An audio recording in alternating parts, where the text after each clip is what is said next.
And good morning, everyone.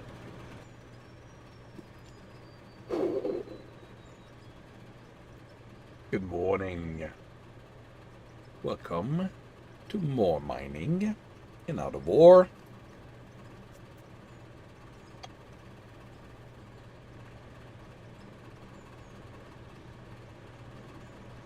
Oh, really, I keep forgetting to adjust that.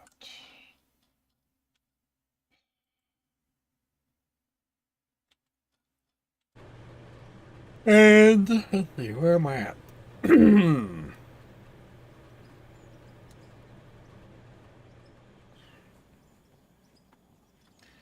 Alright, so I need more of those. I think I'm gonna need more.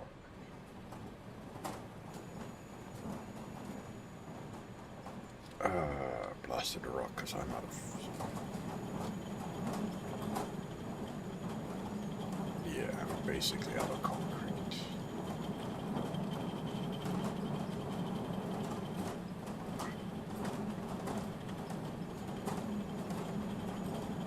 Do I?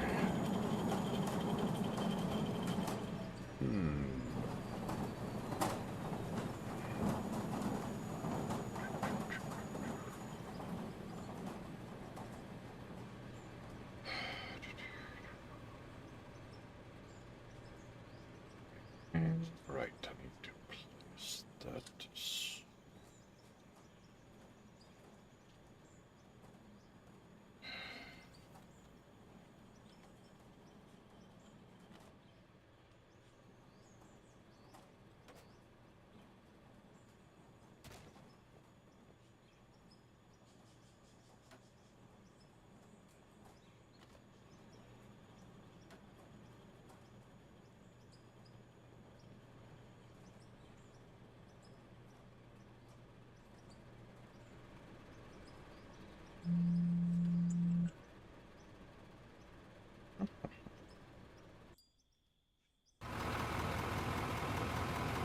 Yeah, something's off with the with the fuel and with the settings. Right. Right. So if I do that,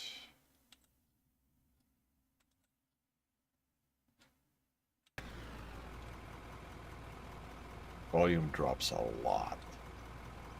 Going to that. Doesn't work.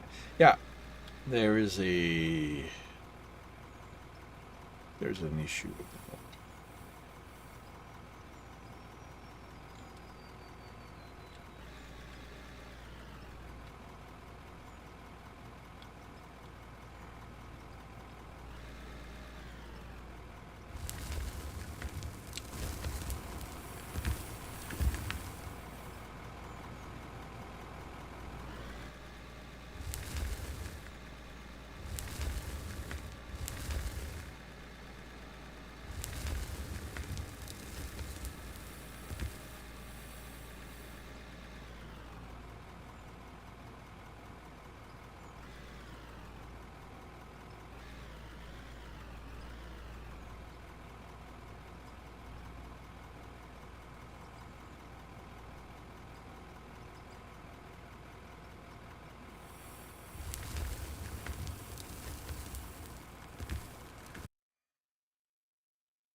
That's what I forgot to do.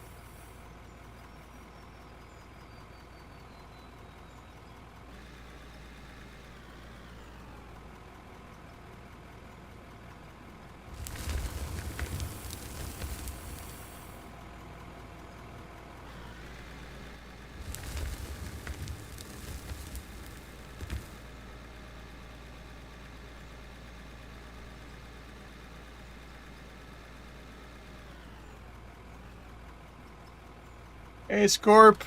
Welcome to the stream. Just about to say my mind looks awesome. Well, thank you very much. It is, well, that side of the mine is only starting.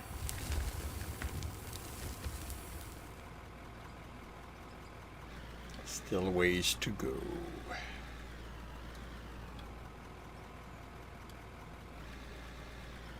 But I am pleased with how it's turning out. If you're still here, if you're still there, how are you doing? What are you up to?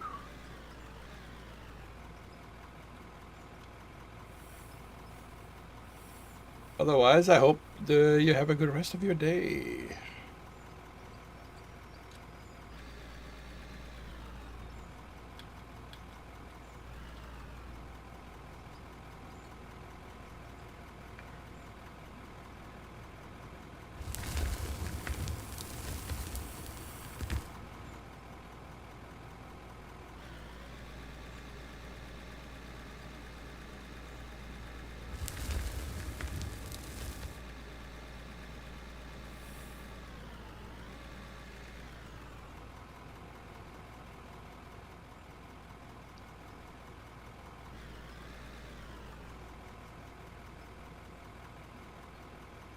Okay, why is my camera not staying lined up? That's the problem I'm having today. Free follow cam, focused follow cam. You should.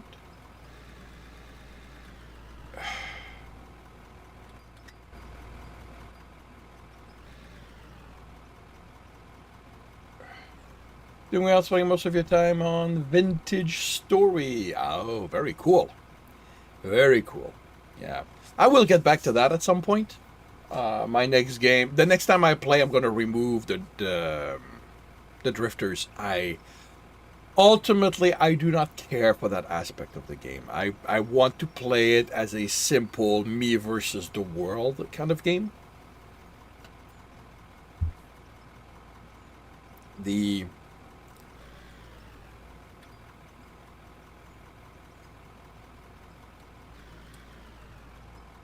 Yeah, I don't understand why my camera's not staying lined up with that anymore.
And I think it's heavily modded as well. Rift Tempers, as well as Rift and Temporal Storms off. Yeah.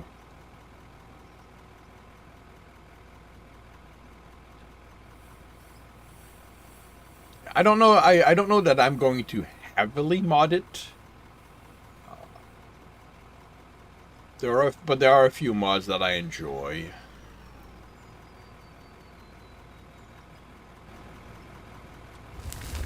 Okay, looks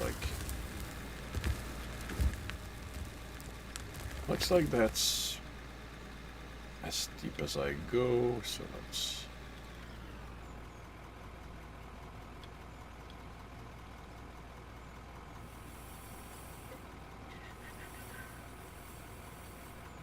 Down to about 300.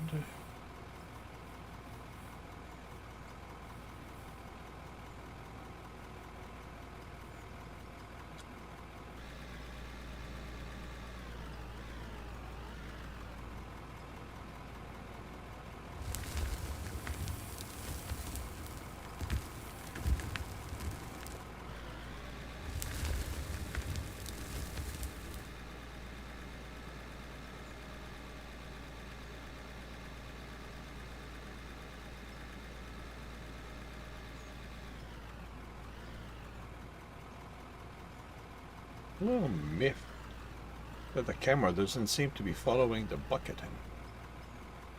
Like it follows the height, but I no longer stay lined up on it. Or maybe it's just it was never that. Just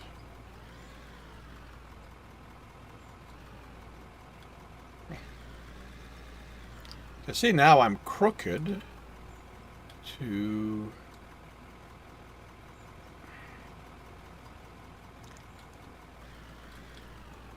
mostly quality of life, decorative, a few more weapons and art types.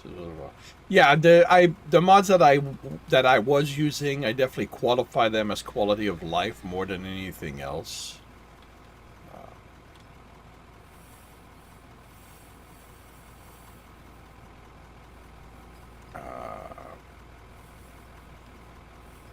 The closest, I think, to something that could be argued as changing how the game works is the carry-on mod that I was using. But I'll have more mod when I play again. I want to use the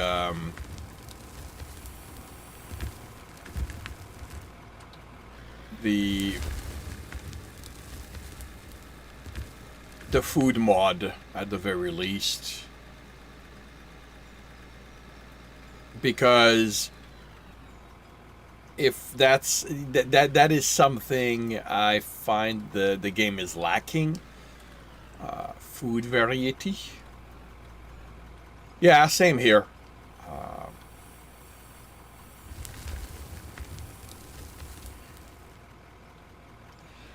I will be using a mod that changes the world formation. That smooths things out. I don't remember the name of the mod, but I've already set it up.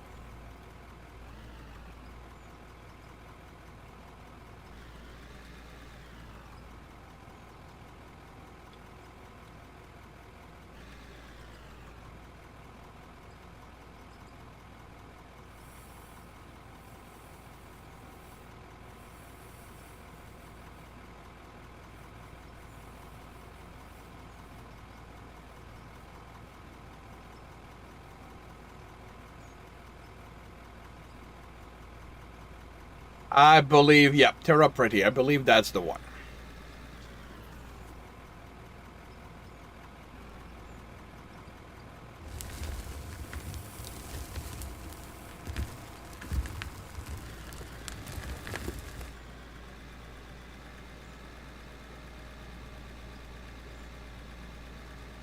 You have it? Very cool. Yeah. I'm going to add the mod that puts felines on the game. Because, come on. A game with a world and no felines? No, that's just wrong.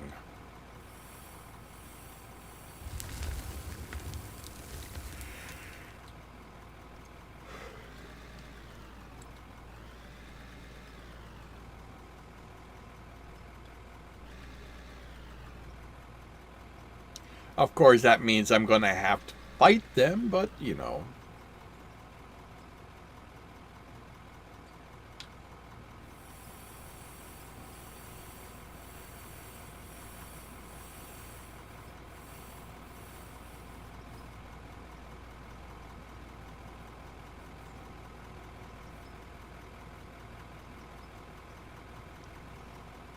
Set up step of it. I'm I can never get used to those. I've tried it with Minecraft. I've tried the fact that the game will step up automatically. That does not work for me.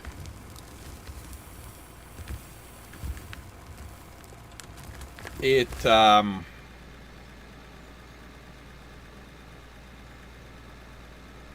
I think it's mainly that I'm just too used to making use of blocks ahead of me to stop me. Like, you know, when I'll position and all that, and you know, just simply walking over it. And I fully admit that it's just me being used to that. Like, it's not a you know, something the game does wrong. I'm just so comfortable with doing things that way.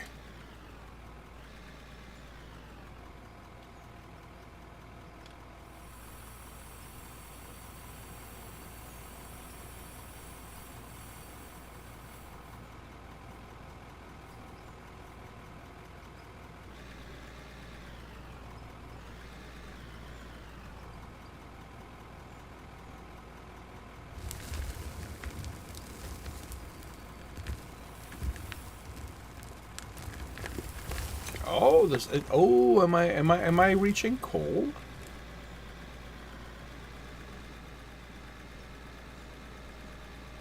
Looks like I'm reaching coal.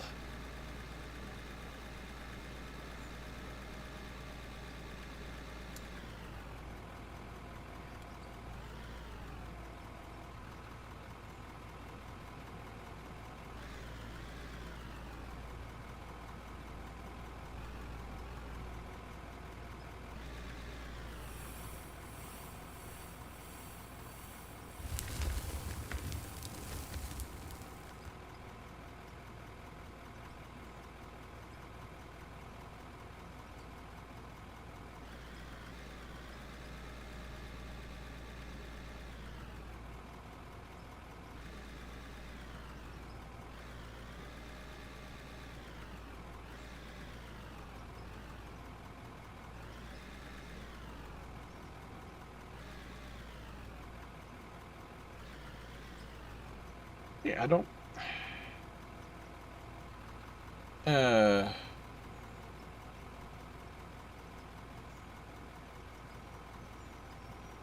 I I'm very much a solar or wind guy in this in Out of War.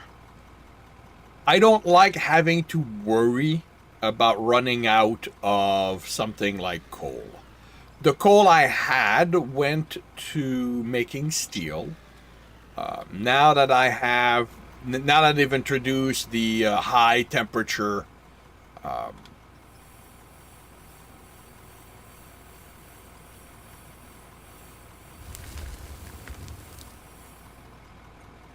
now that they've introduced a high temperature furnace, I'm going to do that, even though I'm losing half my materials. That's a little,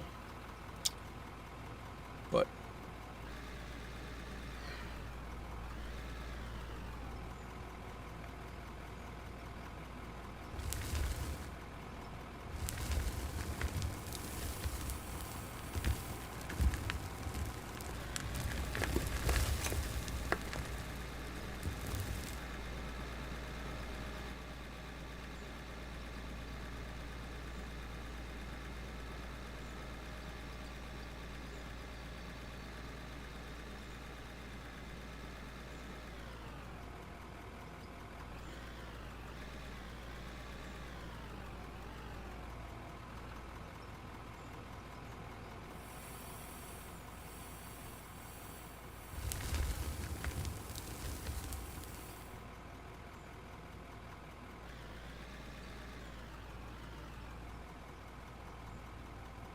I want to test something.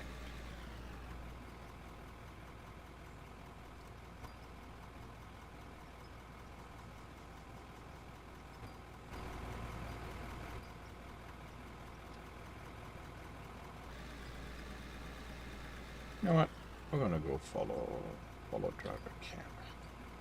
Because I kind of... Yeah, that's what I want.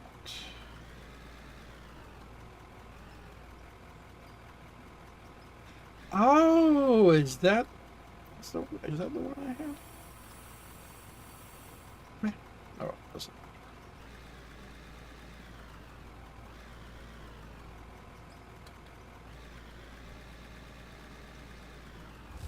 I come back here. I want to check something with height. If I do that...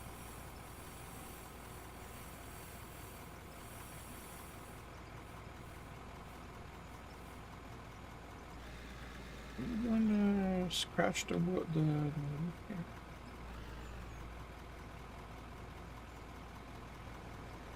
Okay, good. So that would be the maximum height of this truck. So what is that height? I do not have walls on me.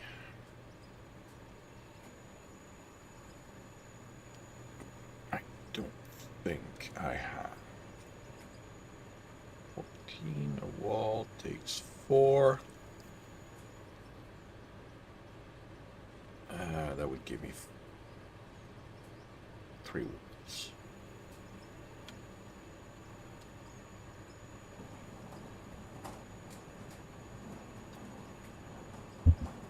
I so like the water pump and water refineries are in the game now. Oh man, does that help.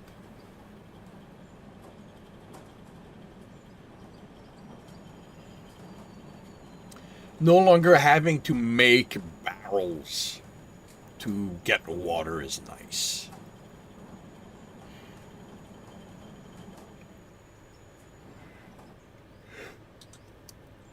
I'll grab this.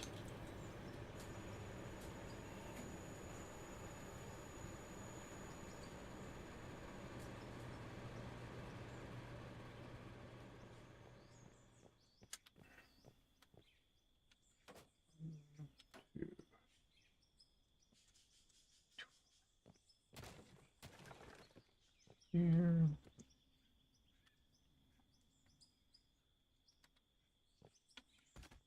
2, 3,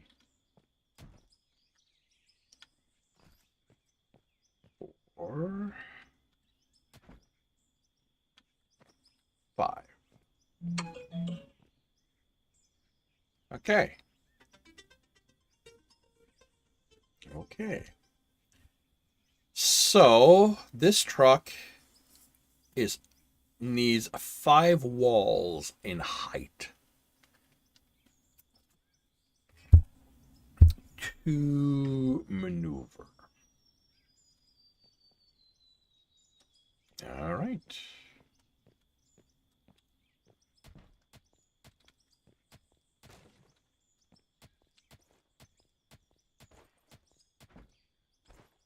Good. 2.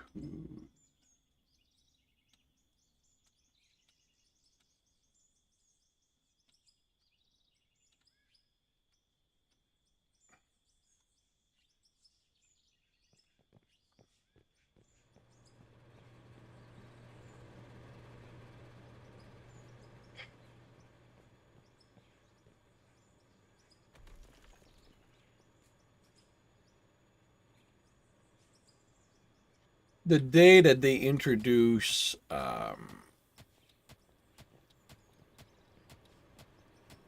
cave-ins, I'm going to be in so much trouble.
Holy cow.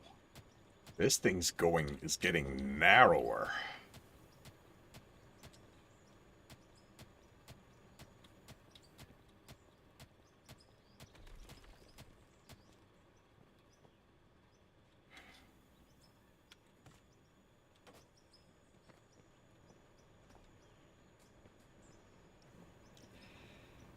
I wish there was a... Well, one, kind of wish we had better ways of making stuff like walls. Like, material right now is a little iffy. It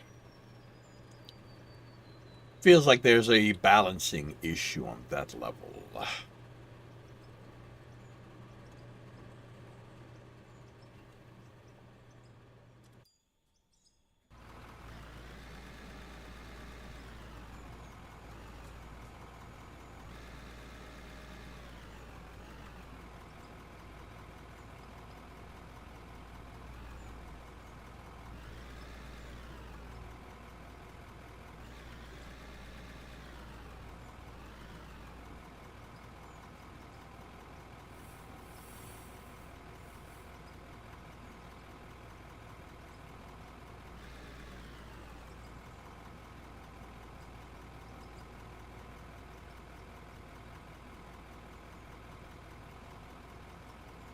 You know what? Let's try something.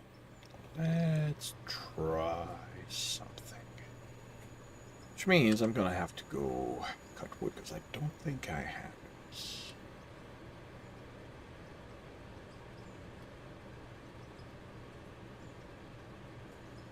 it. I got tons of floor, but I need...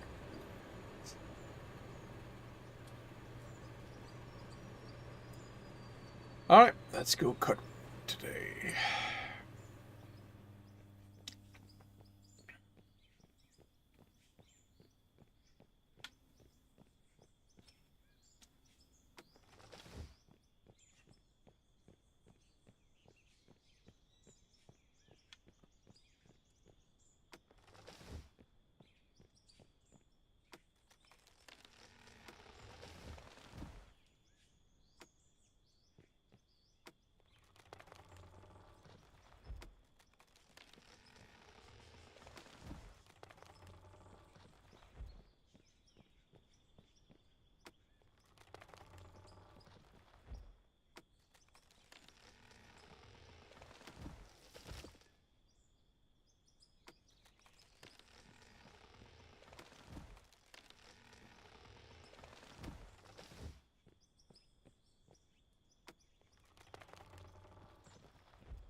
Think that if the game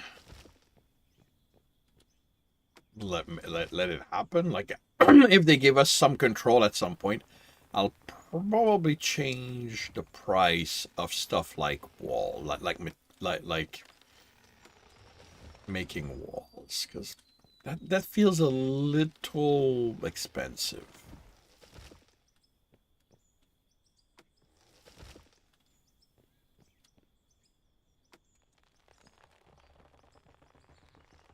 Have I run out of ore yet? No. Well, I started with no ore, so I guess I did run out then, but I now have...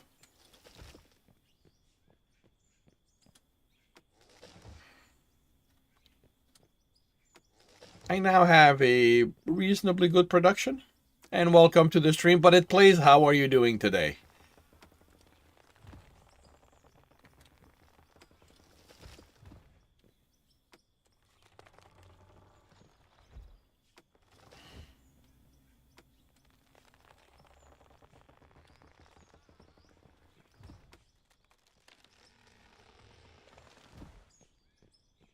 I started this game with nothing but an axe.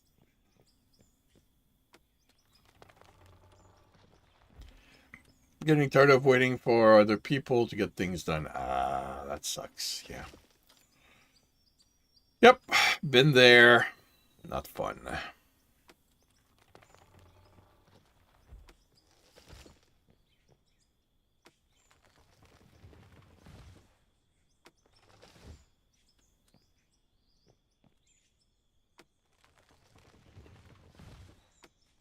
All right. I think that's gonna let me do what I want to do.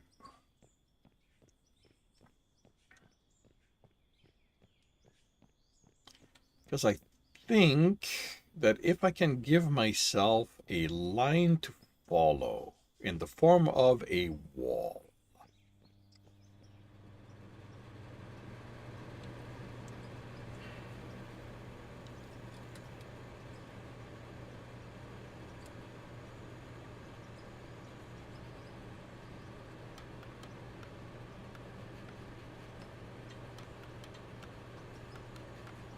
So that's 10 minutes. All right. I'm gonna go mine. Actually, let me see if I've got my ceiling. Oh no, because you're still making stuff. 7 minutes. Well, let's get you started on this.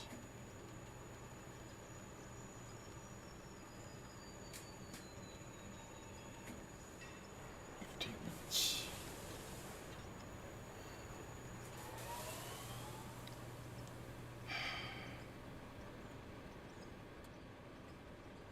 And we're lurking. Yeah, no, I've noticed you in the chat. So, yeah, no, couches are not a good place to sleep on.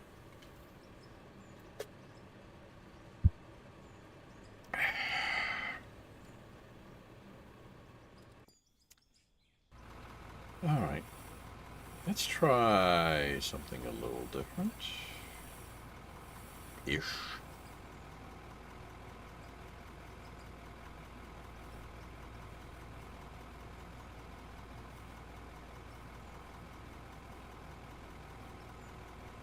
I want a mod when they come back, when they get allowed. Well, when mod compatibility is done in this game, that lets me set the zero line and gives me a button to return my bucket to that line.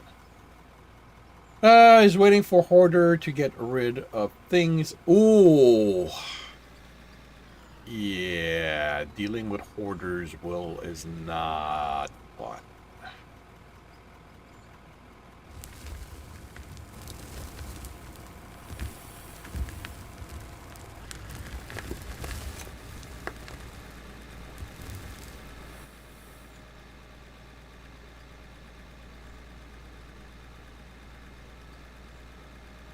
Yeah, right now the main issue I have is making a straight line. Which, yes, I know. Anything straight is not something I should be interested in. But, you know, one needs to make allowances for the real world.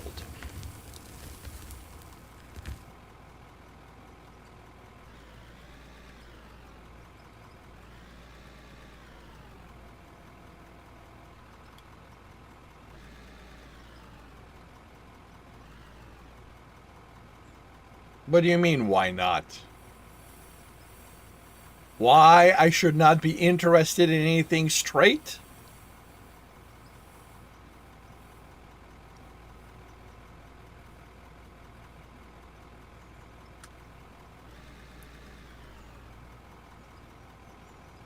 I'm gay!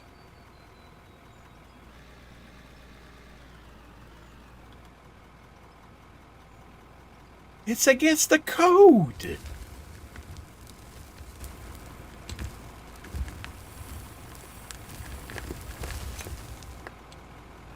It's against the gay code.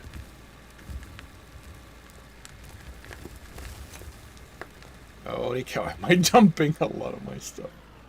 Oh well, so long as it's not visible, I'm not gonna care over it. Yes.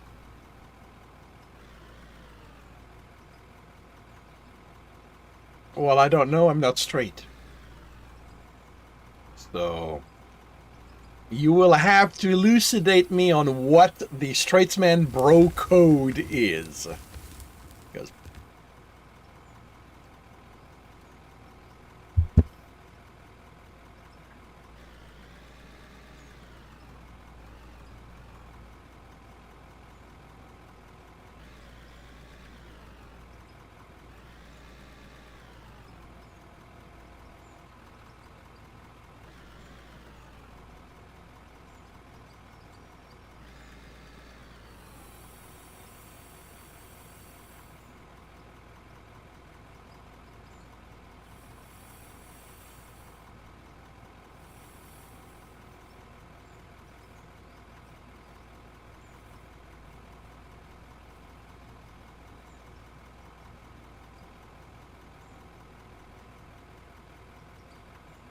I think like don't be a bad woman. Don't get with your bro's ex. Oh my, how many bros have broken that one?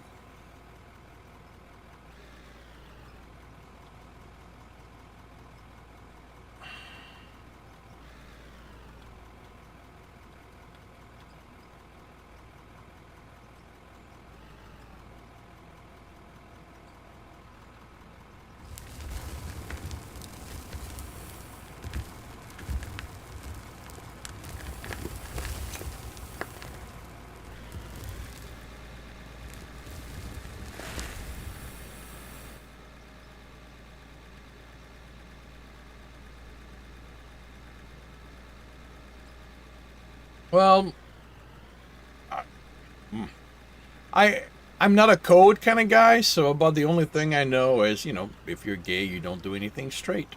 So, so you move along gaily forward.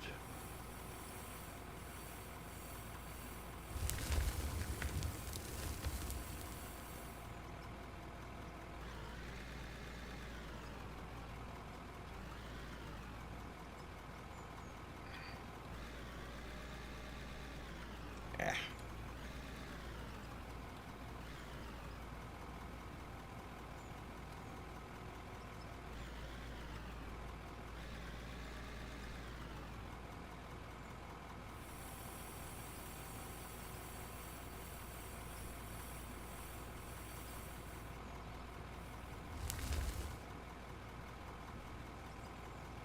All my pencil bent. Yeah.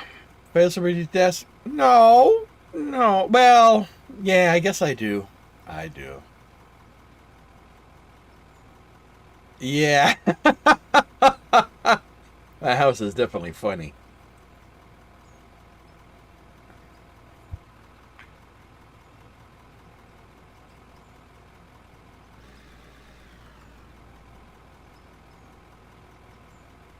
Looks like you get the code better than I do.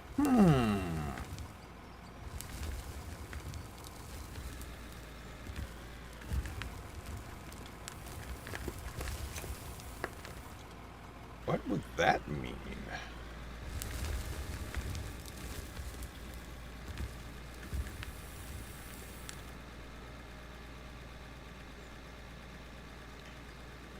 You came up with a cartoon character. You may or may not know of both sides. Oh, well. Versatility is a good thing to be or to have.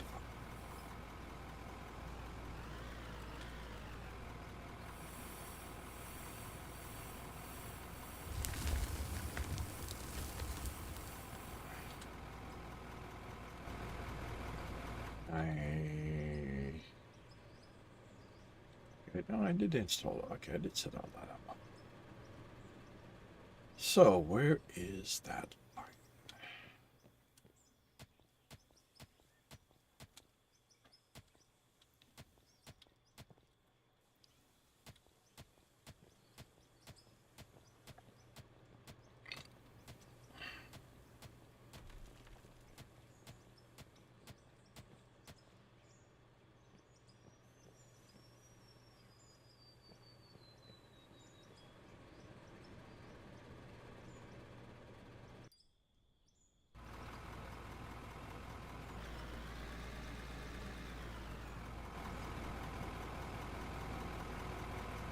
Wenzel the Pencil. He says things like drug bro, he's clearly a manly man. The character is drawn decidedly not straight, and sometimes things that raises an eyebrow.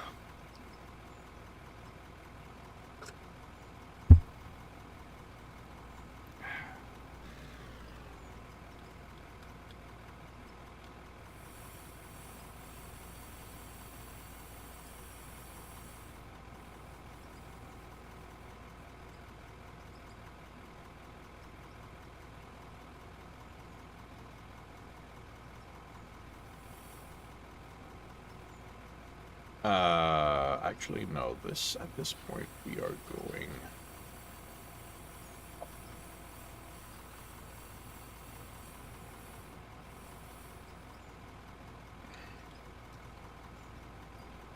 You wanted to try to worm the I hate the word cis into the name somehow, but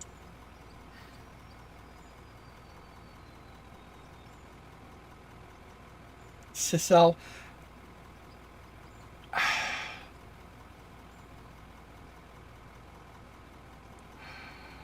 Um, it feels a little. It feels too on the nose. I think Wenzel works better because it's indirect.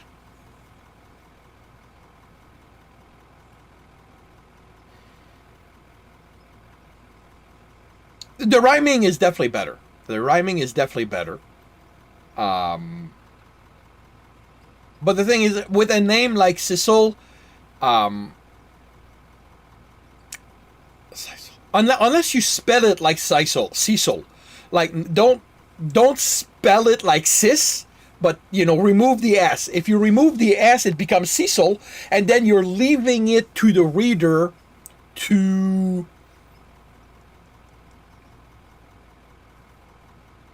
make the connection through the character's actions and all that, um, or the what's implied. So, yeah, exactly. Because that when we see it as an actual name, not as you trying to make a point. And then the point gets made through the storytelling, the visual gags, and all that kind of stuff.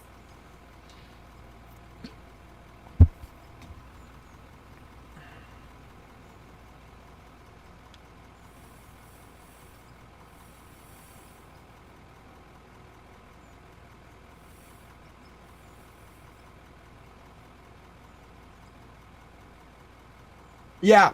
And that's the thing, the best jokes like that, especially those that play on quote unquote politics, are the ones that the reader has to work on a little bit because that forces them to be involved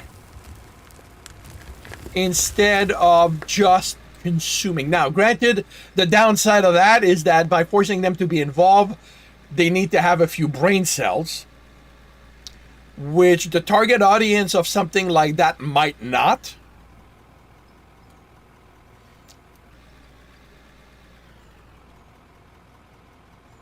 I don't know. I don't know if they would have any brain cells left. Yeah. Um, basically, um, one of the best name I've seen in a comic in a while. And it's best, it fits the best category because of the context. It's a Star Trek spoof.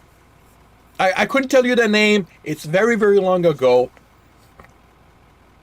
And the security, the chief security officer,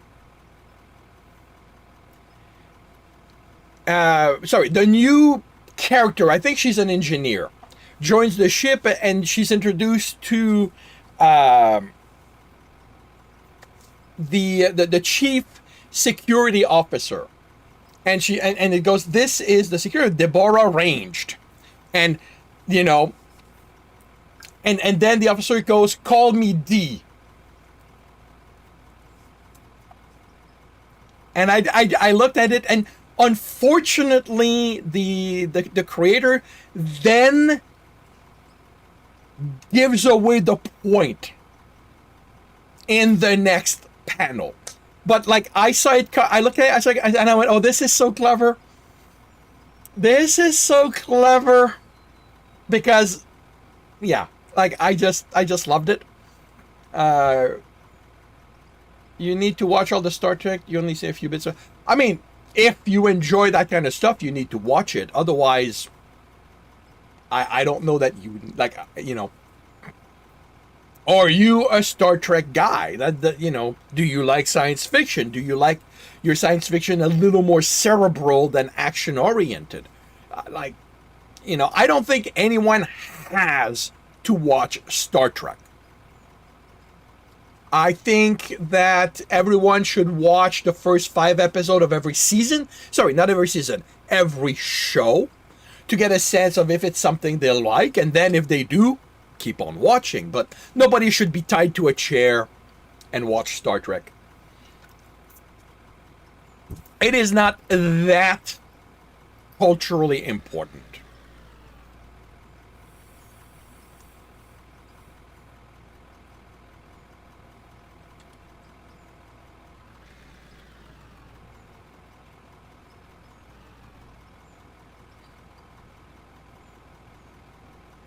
Klingon getting an old friend. Previously male. Female Klingon gets with the old name corrected. Yeah. Yeah, that would be Jexia. Jexia Dax.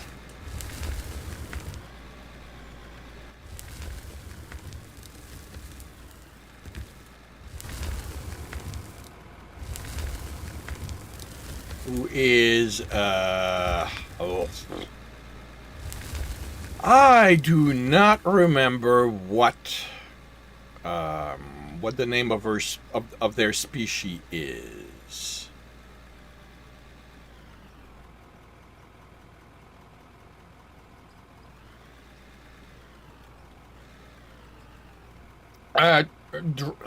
Trill? The Trills? No. Anyway. But yeah.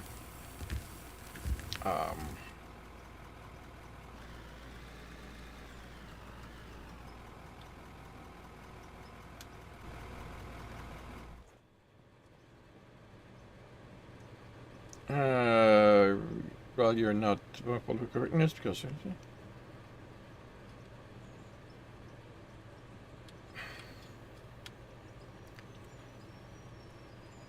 I don't mind political correct. Oh wait, I've got walls right here. Who cares how this looks? I have got better use for you guys.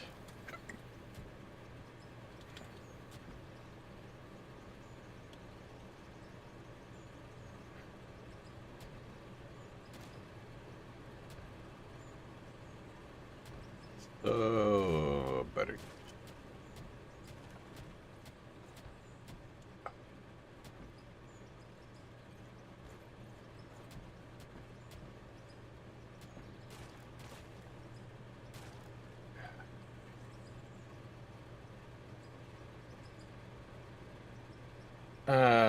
Because that's the issue they tend to be. Yeah. Yeah. Okay. Because if I do that, I should be able to line myself to the wall.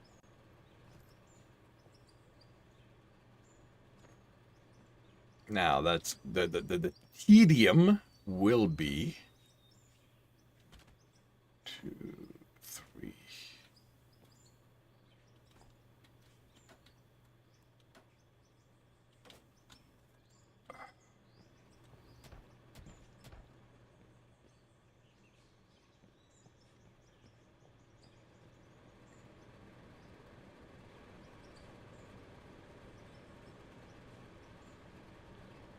Funny when you listen, some people talk to their label. Yeah. Oh, yeah. I just literally just came across a meme this morning using images from the Superman show where Lois looks all outraged and goes, when did Superman... No, sorry, not Good Place. The Good Place is the show they were using. And the main character looks all outraged and goes, when did Superman become woke? And her male counterpart points to the cover of the first issue of Superman that came out, and he goes, 1938.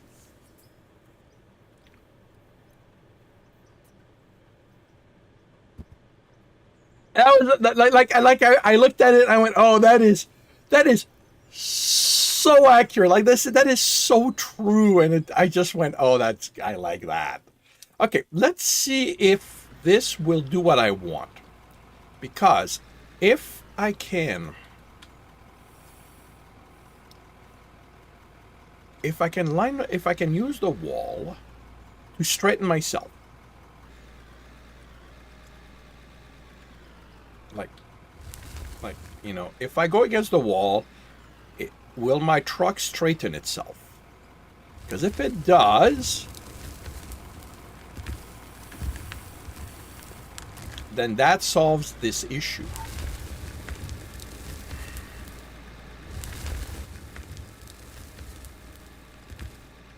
It's gonna give me a way of having my straight lines.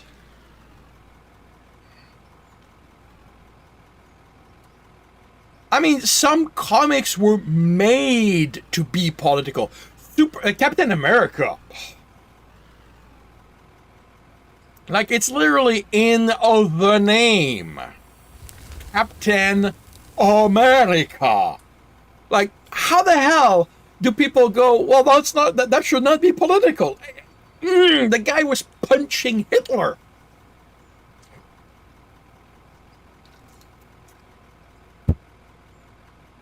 It's, modern day.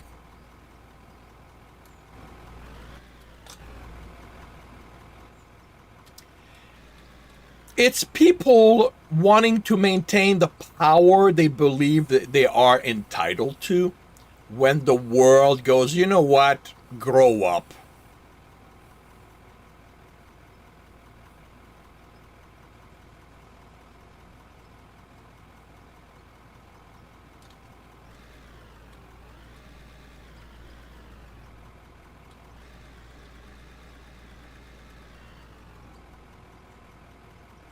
Some humans have zero memory. Okay, this is...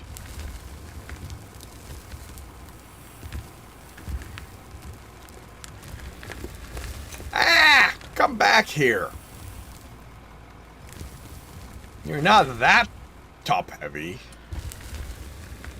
Okay, so this is not working quite as well as I was hoping. Because it tends to bounce. Well, it's not, the thing is, it's not even most. It's not even most, is that some people are entitled. Some of those people happen to have money or power to enforce that entitlement. And then you have other people who just don't want to put effort into existing. And they are more than happy to let somebody else tell them everything. To let somebody else tell them how they should think, how they should live, what everything and anything is about. And I get that maneuvering the world can be bleeping exhausting. I get that. Trust me, I do. But there's a point at which we've got to go, you know what? This is the world we live in. Two kinds of men in this world, reasonable men and unreasonable men. The world is not run by reasonable men. Yep. Because reasonable men aren't looking to run the world. That's the issue. Like, anyone who wants power should never be given it. And the person who runs away from power is probably the one you want to consider handing it to.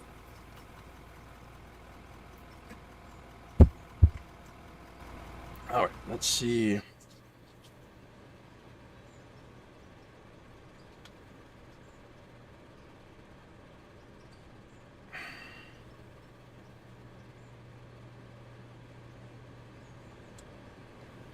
All right, you're done.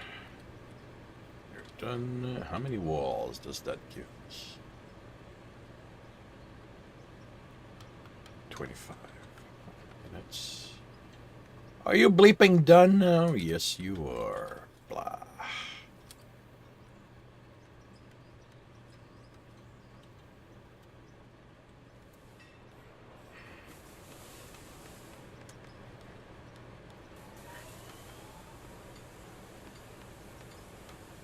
People who should run the world have no desire to do so, and convince them is nigh on him. Yeah, yeah.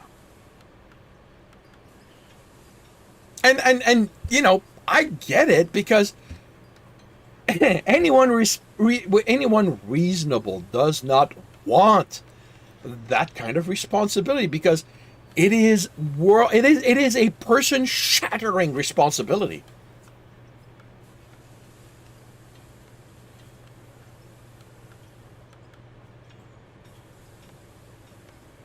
You know, as unpopular as it is, if we ever get an actual AI, not the stuff we have right now, but an actual AI, a machine truly able to think.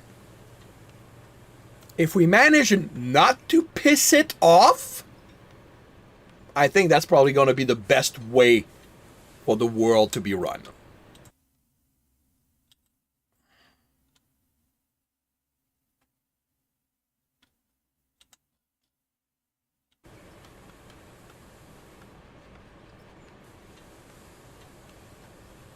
The thing is, I refuse to take position of power because I know I would be a bad leader.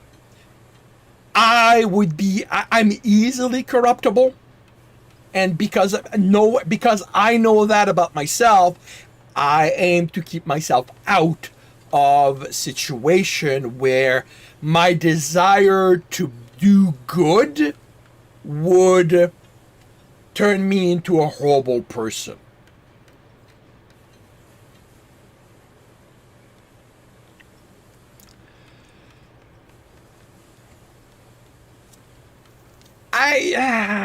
I guess like this is, you know, you are not wrong, but it plays that, you know, that is a flaw in it. I would like to think that an AI, and again I mean a proper AI, not the junk we're having to deal with right now, would be able to self-correct. Oh no, and that's the thing. That's the thing. When I say I mean a fully independent machine, one that no longer needs to rely on the code it was given. Yeah, yeah, true AI, something independent of us at that point, something that, you know, and that's why I say so long as we can manage not to piss it off, because I can see us, like, I can, I'm not saying it would be evil, but I can see us really pissing it off, you know, making it very difficult for it not to want to blow us out of the water.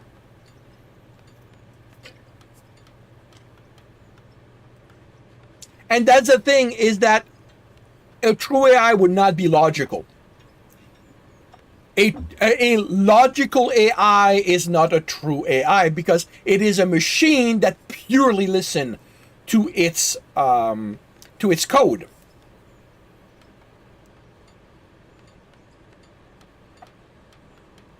And I mean, if you look at Star Trek, the Vulcans were supposed to be purely logical, and they quickly realized that doesn't work. Vulcans have emotions.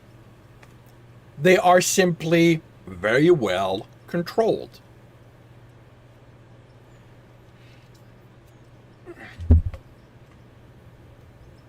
All right, let's add that. Well, that's a, yeah.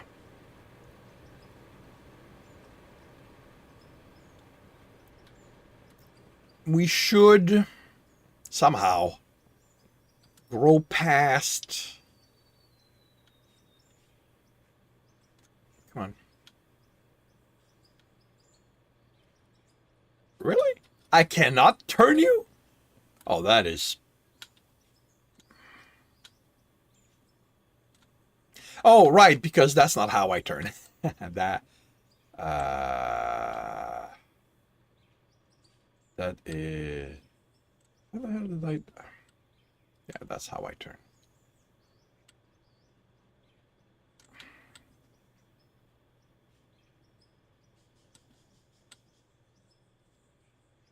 So are you really telling me that you...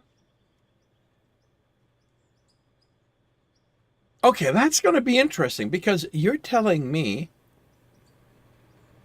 that concrete walls have a side, except that there's no way to see.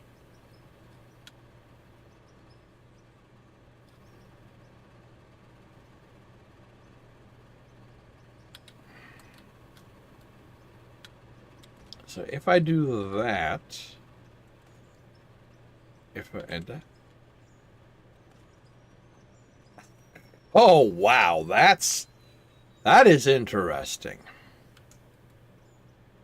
All right, well I kind of want, and that maybe that's.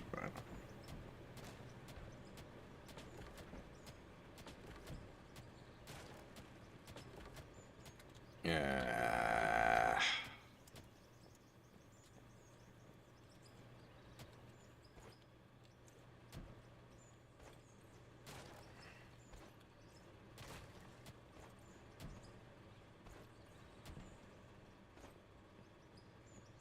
Schrodinger's wall, yeah. Well, ultimately, it depends on what block you line it up, because the game considers this to always be the inside. So if you want to see the outside of a block, you need to set it up on the outside block.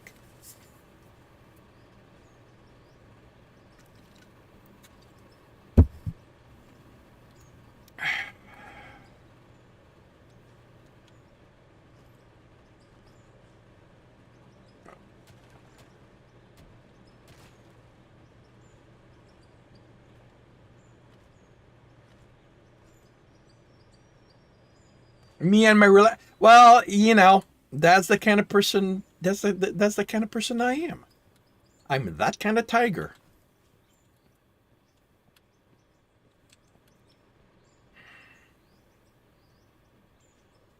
I like to. I like to be able to think my way in and out of troubles.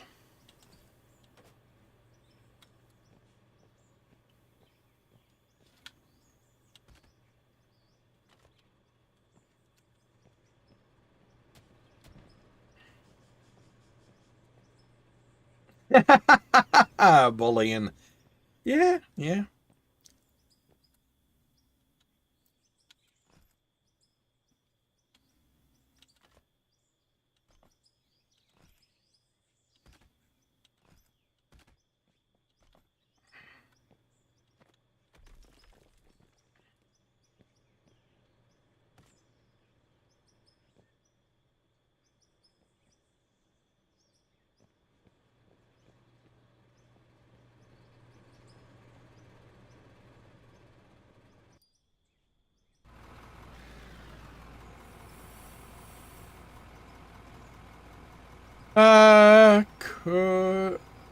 Could I not make the tunnel wider than you need and wall it in? It's not about the ugliness for me. Because the thing is, it's making material is expensive in this game. Because I either have to buy building. Like, you know, one block of concrete, or let's go one wall. Let's go with a wall. Wall. One wall is... Oh, I did not realize that they changed in price, but the cheapest wall is 1,200. That's a 2 by 2, 2 meters by 2 meters wall. Like, it is very expensive, and if I make it myself, it's expensive in material. So, better be gold in that concrete. How much is gold? All right, gold ore is 45. A gold bar is 210.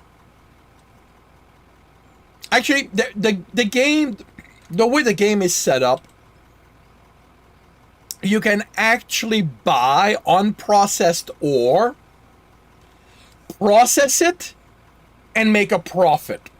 It is it is an interesting decision that they've made. I figure this is probably going to get balanced at some point. But you can literally play the game and never mine. There's a couple, only at this point there's a couple of ore you cannot buy.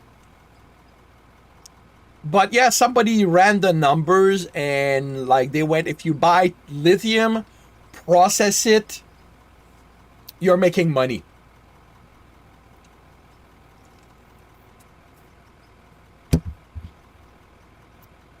The game is unbalanced, yeah, but it's being worked on. Like it is in, like we at some point this past week we got 3 updates in one day. Like this is constantly being worked on, so this will be adjusted down the line. I mean, on some level it makes sense that the ore that you know, that as you process it, it makes it's more valuable. But I think that they're gonna have to tweak things so that as you go, the margin of profit is not, it is not so high that it becomes a valid way to play. Or, you know, it might be like this might be what they want, because it basically means we can do whatever, we can play however we want. You know, that is the thing, that is the thing to keep in mind, that, you know, it may be a decision on their part to let us play how we want.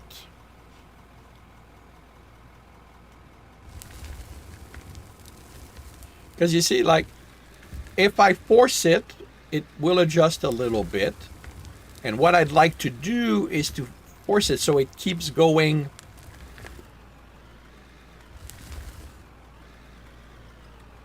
But the problem is, like, if you look at it now, it's not hugging the wall, it bounced at an angle.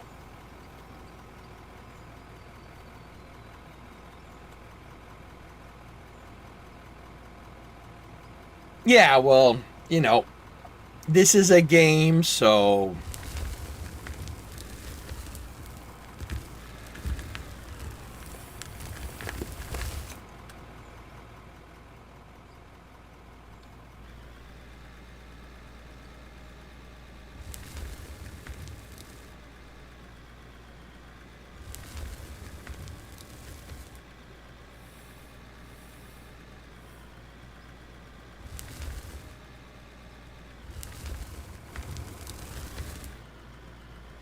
yeah, this is, unfortunately, this is not going to work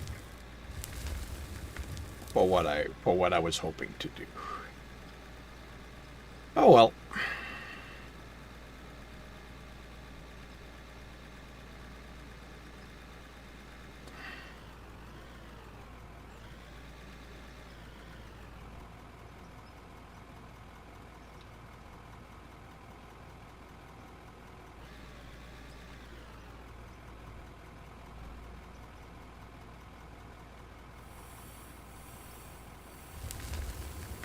Whoa, what the hell? Why did you bounce?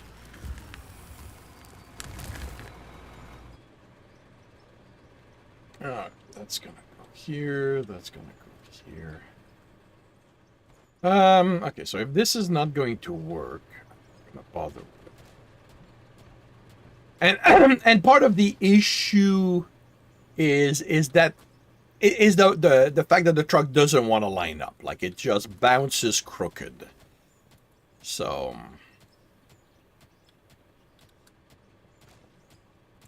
actually, can I? Oh, I can. Haha.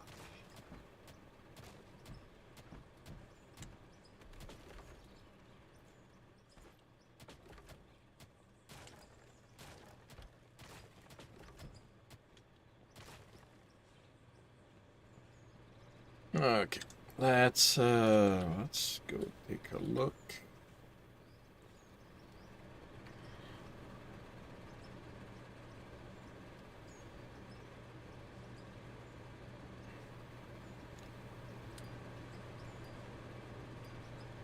If it goes on weirdly, yeah, I don't know how close to reality that is.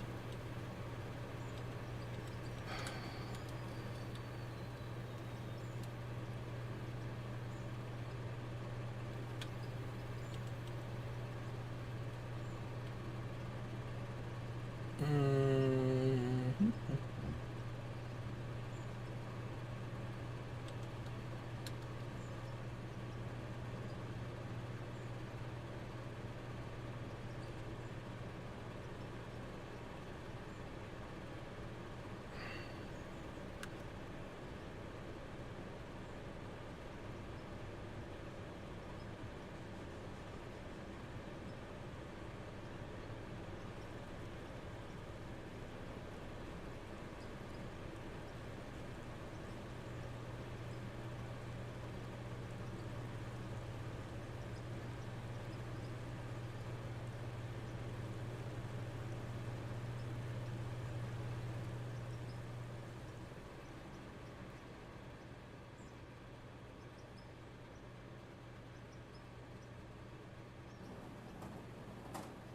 we'd be pretty bouncy in real life, big tires. So I guess that's fairly realistic.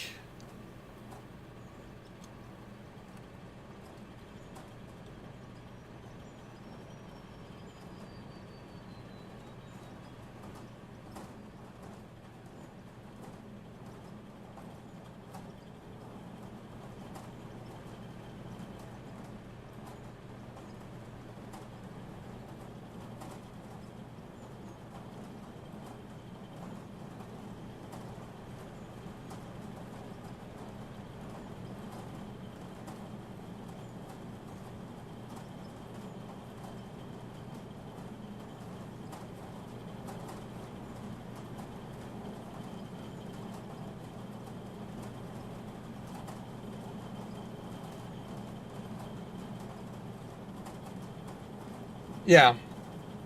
Machine listens and takes practice and driving with intent. Yeah. Oh, yeah, I'm not surprised. All right, let's sell everything.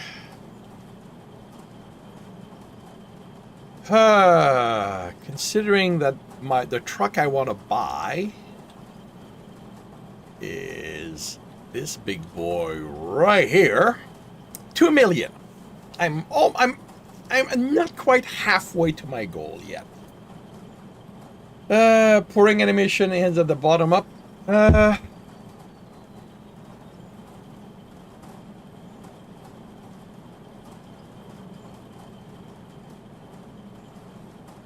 What do you mean? It ends from the bottom up. Oh, oh, you're right. I had not noticed that.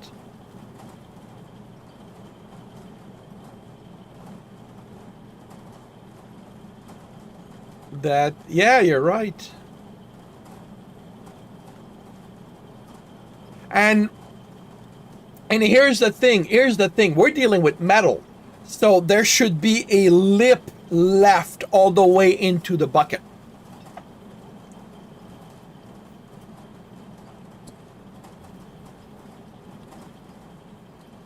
All right, you guys are here.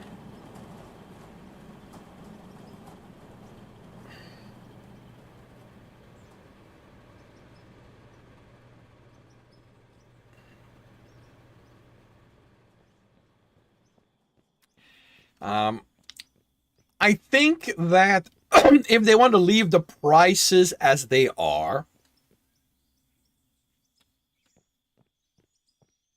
uh,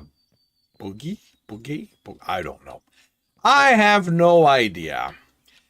If they want to leave the price as they are, they're going to want to add ways to increase the output of, in this case, stuff like gravel.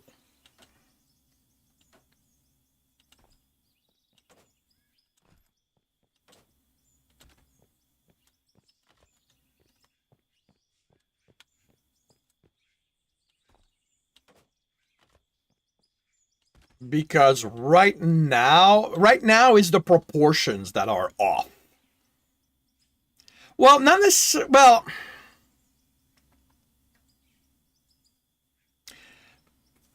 not necessarily. Well, okay. To me, manufacturing scaling means being able to produce more faster.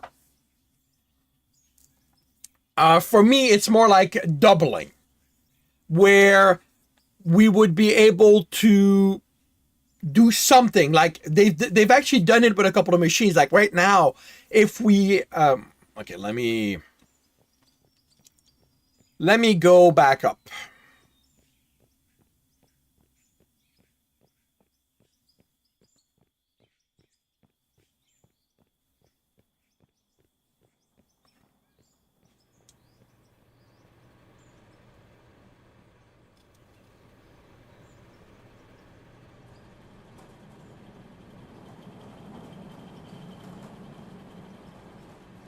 So this is the wash plant.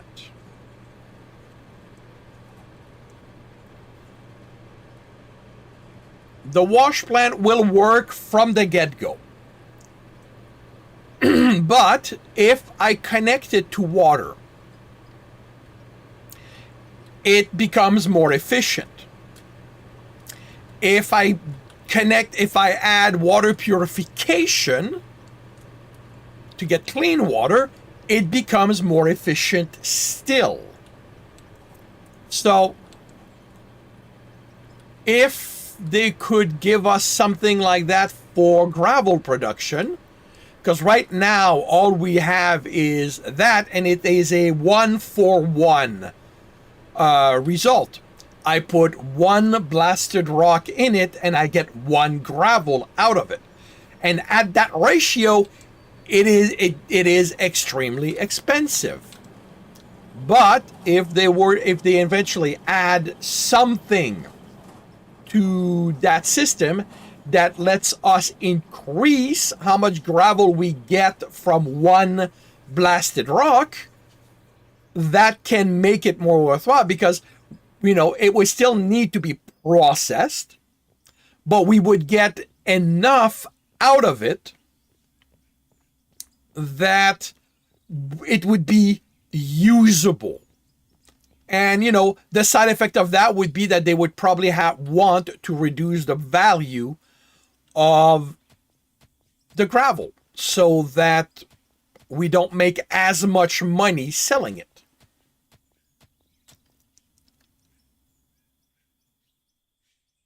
And 1 unit of rocky dirt get to something like that. Like, I don't know what the system could be, but yeah, something like that, where, because we get dirt, where it adds to the, or, just water. Like, I mean, maybe water doesn't make sense, but, just water, or maybe fabricating components that we can add to the grinder so that it's more efficient. But the part breaks down over time, so we need to maintain it. Like, stuff like that. Like, again, like, I don't know how they could do it. I don't know what would make sense.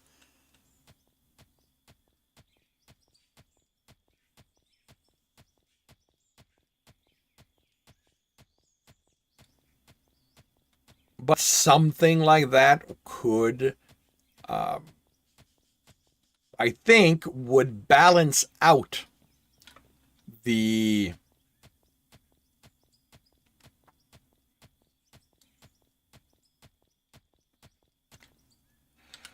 I don't know. I don't even think we're in 1. I think we're in 0 something.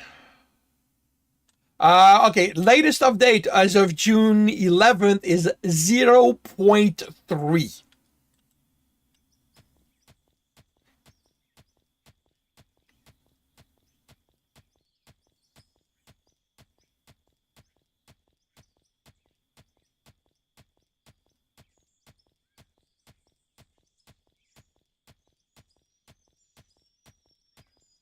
So, like, yeah, like, again, as I said, this is being worked on, and it is being worked on actively. Modding is coming. that they do want to allow modding, and that will, you know, I suspect that many details that are things I want to see will come through modding, if not in the game itself.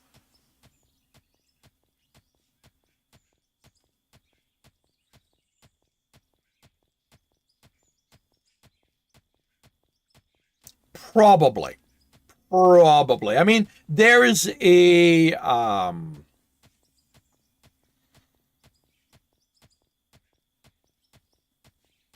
roadmap already. So again, like you know, the plans are there. And I'm not, again, like, I'm not worried. Like, I like the game. I say, you know, these are simply little things that I think will be better for me, for the way I think, the way I play, once they come in. And, you know, until then, I have to work with this the way I work. Like, I can't do anything else.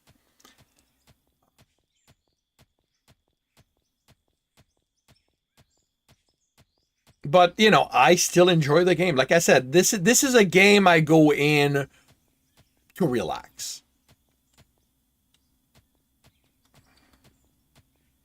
And I suspect that I am not playing it the way the devs intended it.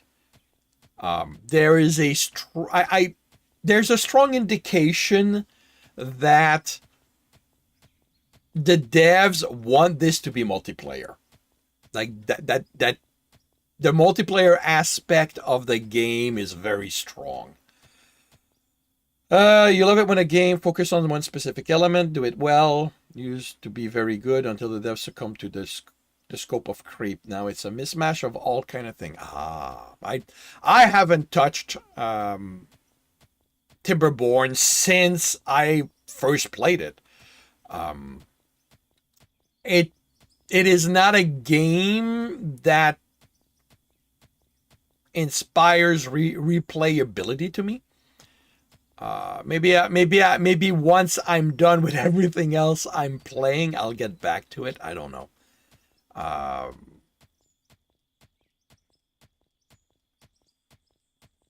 played it, and that is the extent of what I felt like doing.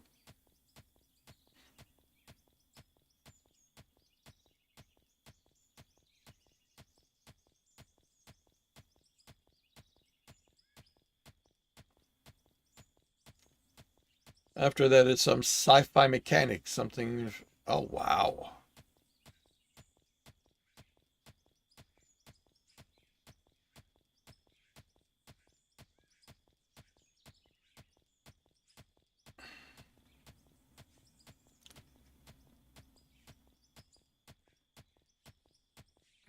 that is interesting. Like, um, I mean, you already had cloning, so you already had some element of science fiction. But yeah, it's interesting.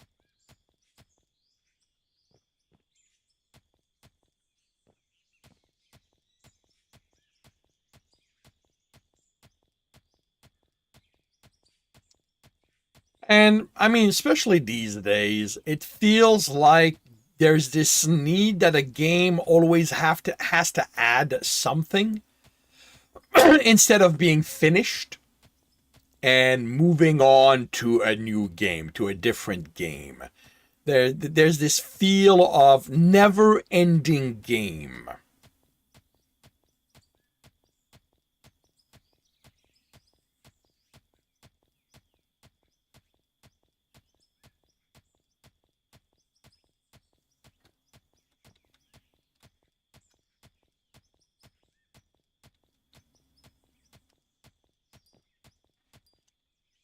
Above ground aqueduct, something about it was too hand wavy.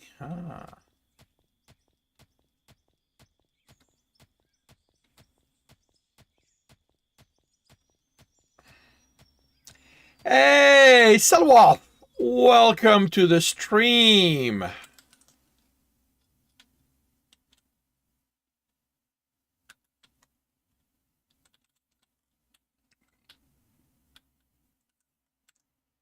Thank you very much for the raid. How are you doing? How was your stream? And how is your day coming along?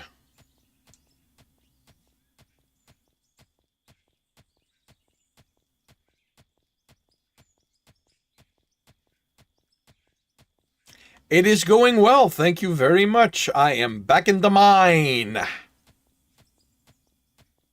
Getting myself blasted rock so I can turn it into gravel, turn that into cement, and make concrete structures with it, walls and floors.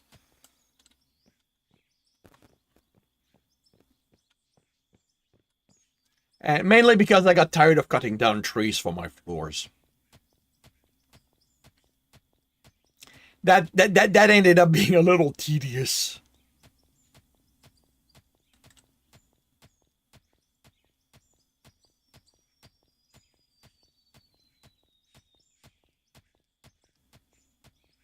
And how was your stream? Not enough content. Yeah, the quest for content has gone too far at this point.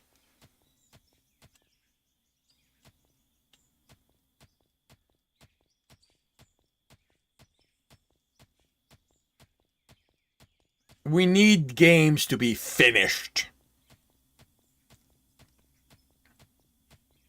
so that we can move on to other stuff.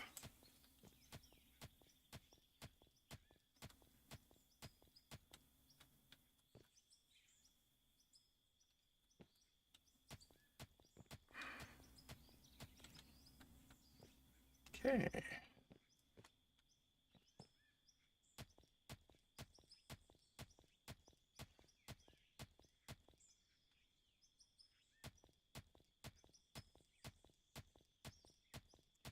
Getting back to some randomizer.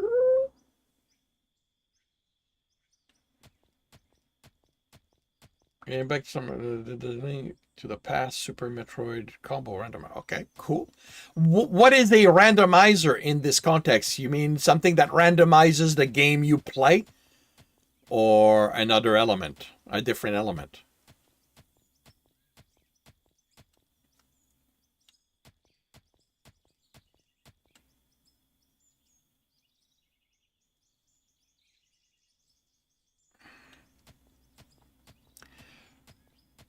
Well, yeah, but they're releasing their version of the end game. That's the thing. The problem is that their games are no longer have end games. They just keep getting added to.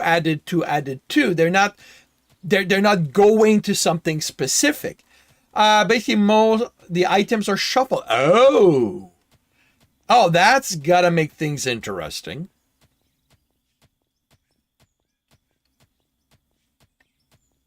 That's my issue with a great many games, is that, instead of heading towards an end game, the game just keeps on going and going and going.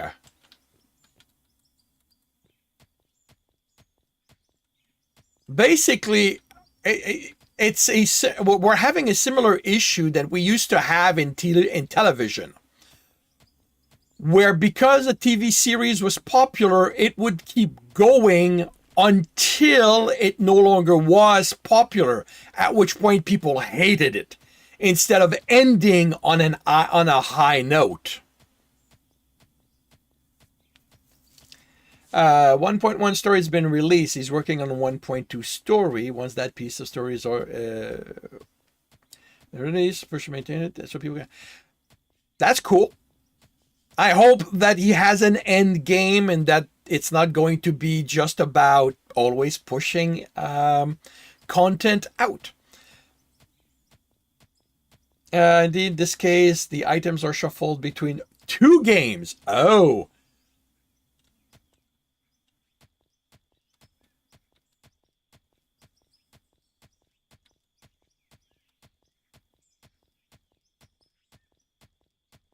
Well, that's because there's this need to squeeze every penny out of something until they start losing money, at which point their, stories run out of story. So yeah, it's the issue of franchising.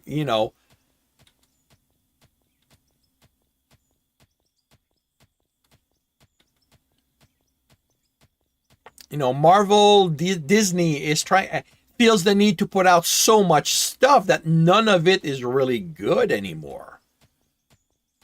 Instead of just putting out quality and reducing their bottom line a little bit, but at least they'd be able to maintain their viewership. People would want to come back. We get the opposite with studio killing current running popular series mid-run, leaving fan. Well, yeah.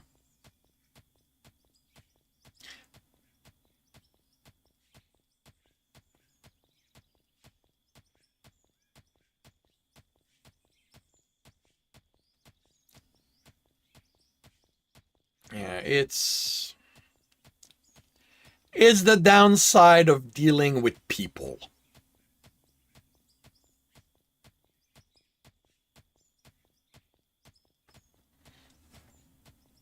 And what are you up to today, Silwaf? What's happening now that your stream is over?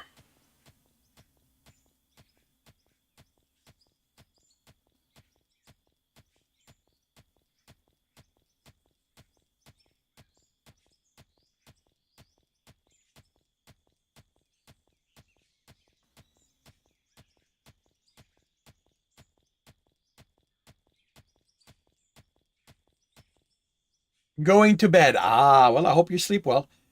Became parent, nothing more than money, not passion. Yeah, okay. All the way to Endgame, I disagree with that statement. I'm not going to say that, it's all masterpiece level stuff, but all the way to Endgame, there was a bit more than just making money involved. Some of the people involved were really, really wanting to do good quality stuff. After Endgame, it became about making money.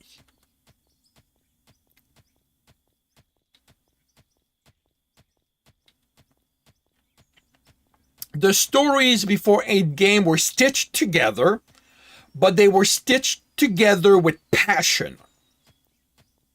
And it shows to me. After that, it was stitched together with red tape.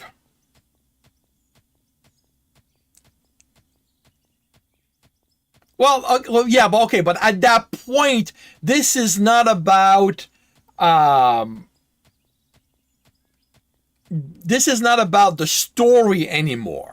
It's about what you want to see in it. And it is valid. Like, I'm not saying that you are wrong to want to see these things, but that does not change the fact that the stories were good, they were well told, and they were fun. But this, that was how they were, finding ways of telling the kind of story they wanted on the scale they wanted in a less expensive budget. It looks cheap, yeah, maybe. Visuals is not something that I notice all that much. Things have to be really, really bad visually for it to register with me. I'm very much about the story, about what's taking place. So, and on that level, it all worked for me. But yeah, after after Endgame, we lost the passion. It all became about adding zeros to the game, to the story. I don't know. I don't know if a muscle suit for She-Hulk would have worked better. I don't know.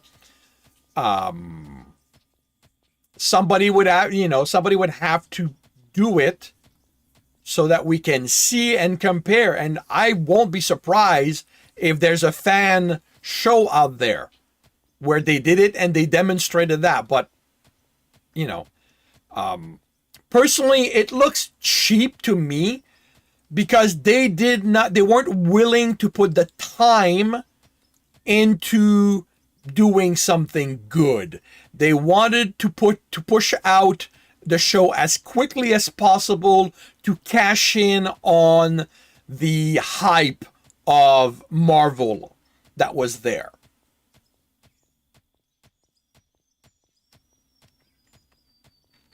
And the stories were middling. I liked the elements of fourth wall breaking. I think that was well done, especially the first one, when she discovers that she can do fourth wall breaking. That one, I just love the actress's expression when that happens. But after that, it's too light for my liking. They basically went, oh, this is a comedy, so we're going to play it as if it's a comedy. And comedies almost never work when they're too... Okay, they never work for me, but that's... if they're played for the comedy.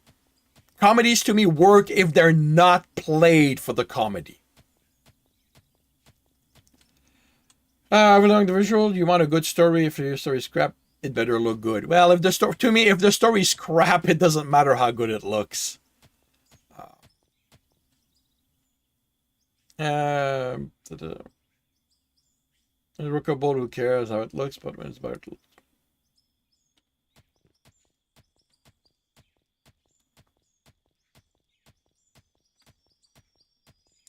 Yeah.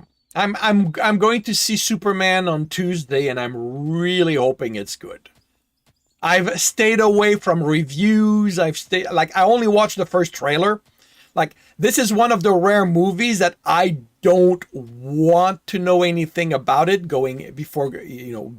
I want to watch it with a completely fresh eye. I want to see what they'll do. Well, yeah, and on that level, I think Daredevil works a little better. But it doesn't really focus on the procedural aspect. Like Daredevil is definitely a law show second, if not fourth.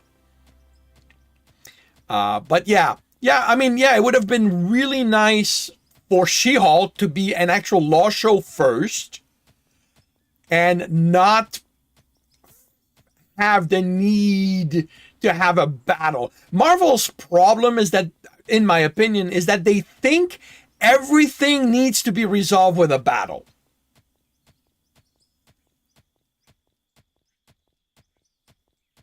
Yeah, appear on the outside, but when a real life movie is completely CGI.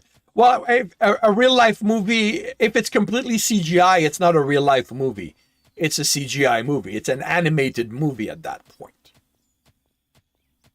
CGI elements should never be noticeable.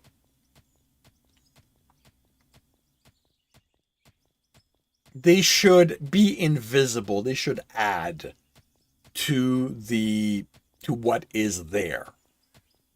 And that's true of all special effects.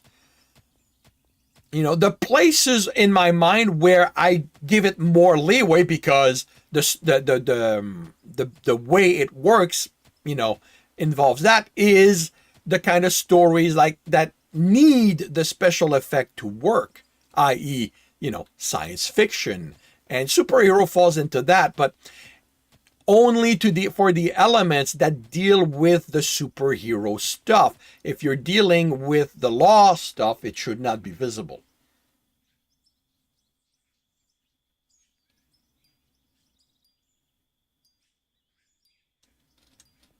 Well, yes. That's a place where the CGI should not have been visible.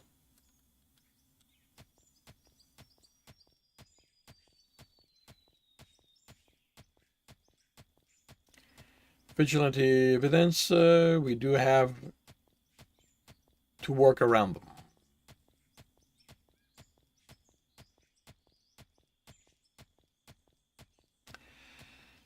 I mean, eventually the bubble of Disney is gonna burst, and we are going to start having the kind of, better storytelling again. Like, it's going to happen. It's not going to be quick, and there's going to be a lot of growing pains getting there, but it is going to happen.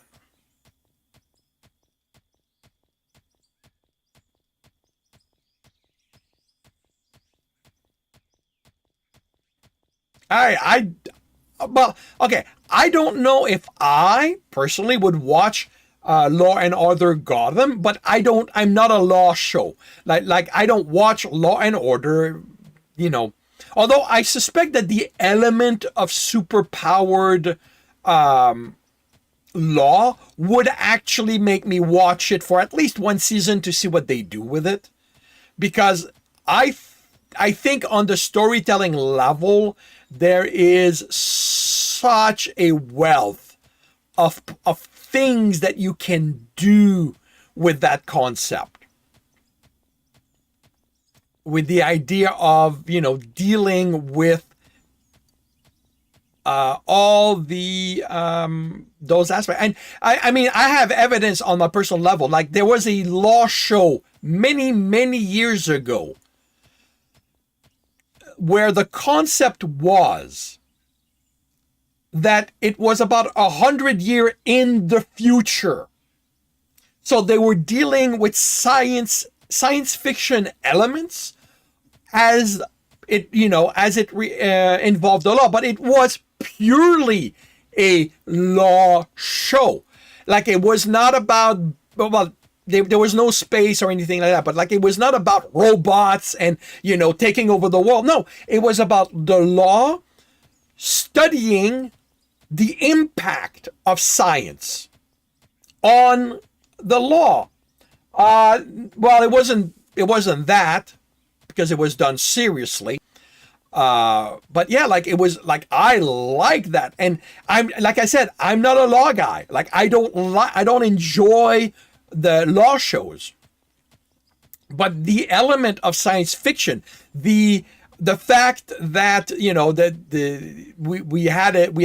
we have scenes where the lawyer is practicing their speech in front of a virtual jury built on the information they have available on the jurors, so they get relatively accurate responses to cater to adjust, and we see the impact, and then we see how it's different once they hit the court.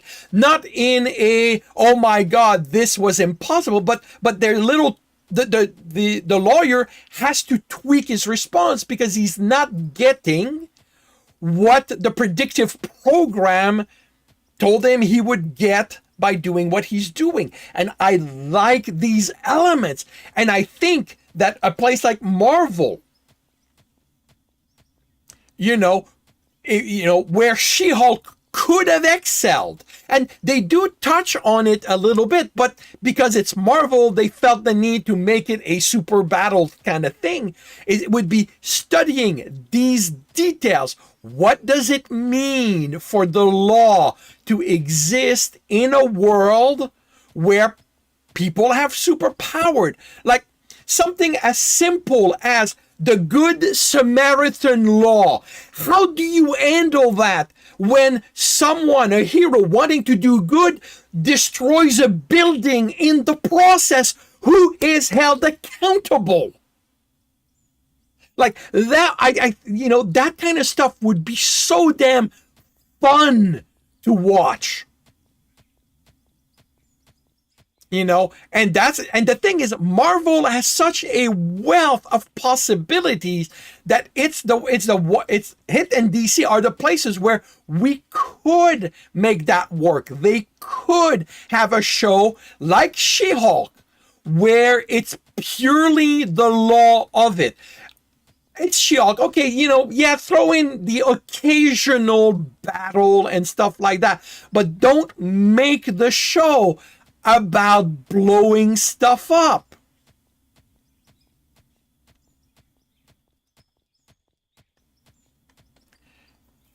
Incredible. Yes, yeah, the Incredibles do that. Yeah, it's quite literally the premise of the movie, and they do it. They handle that part well. But a TV show like that could look at multiple aspects of the law. Like the Good Samaritan law is the one that pops in my head because it's the big one to me. And I play with it in some of it's not on paper, like, because I don't have superhero stories yet, but like I have in my head scenarios where a hero is dragged to court, and I can use that to study what does this world do with something like the Good Samaritan law. How do you handle telepathy in a court? Is mind reading an invasion of privacy? Can you accept testimony obtained through mind reading? Like, how do you do that? To me, that would be so damn fun.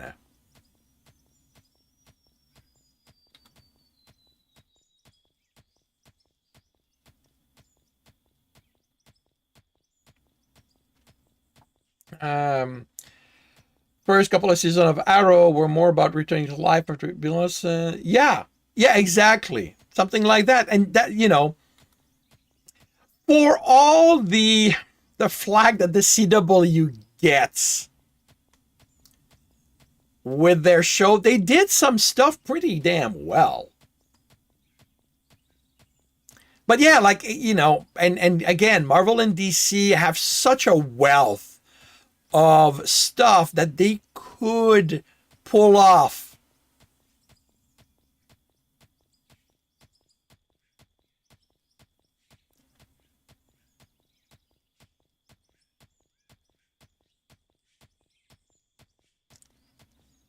Yeah, but that's that's the thing. You could have a show studying what happens with that. How do you deal with it? What how that because the thing but yeah, again, like, yes, any you're giving that, and it's your view on it, and it's how you would handle it, but how, yeah.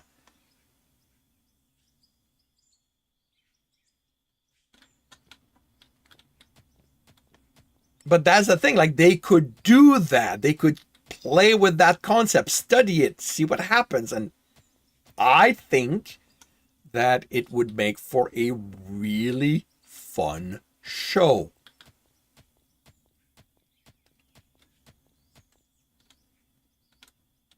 Well, the thing is, and the other aspect that that I think needs to be addressed here is, you know, how do you know that your telepath is telling the truth?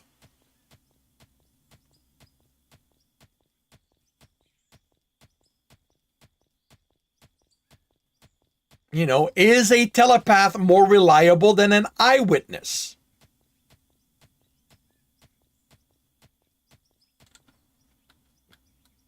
But again, like in a show, that would be elements that could be looked into, studied, and, explored. And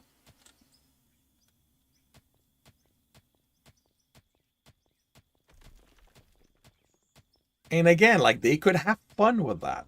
But, it would not appeal to everyone. It would definitely not appeal to those who went to see Endgame. And that's the thing, is that Marvel, Disney thinks that that's the only show that every show has to be Endgame at this point, because that's the one that make them their big bucks. Yep, that would be part of what a court would have to decide.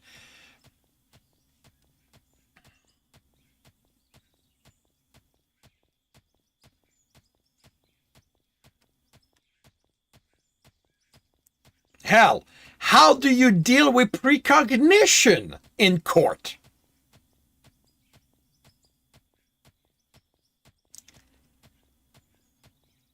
If you stop a crime before it happens, what does that mean for the court of law? Like, again, those are all little things that I think a show dealing with the court in a world like that could have so much fun with.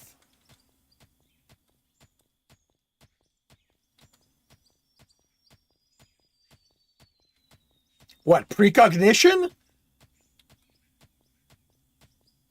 Except that we are a world in which precognition has not been demonstrated to be real.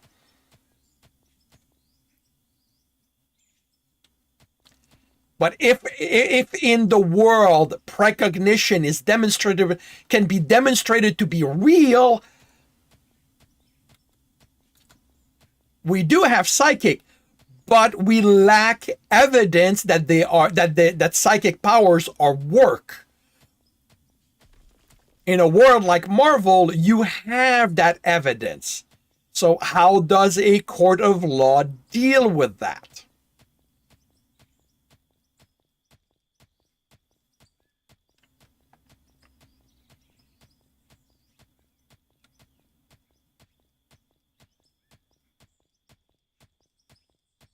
I mean, and I'm not saying I'm going to deal with it in the world of Harker, which is going to be my superhero world, but I am keeping it in mind.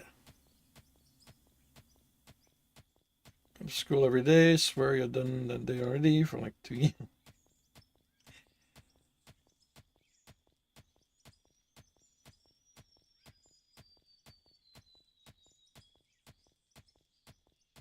Because I'm not going to be writing a law show, but I have elements of that in my mind, like, because there are things I want to happen and I need to find justifications for it. Like, I don't want super powered warfare in my world. So I came up with a way within the world's context to not ensure that it does not happen, because nothing is ever 100%, but to minimize the way it can happen.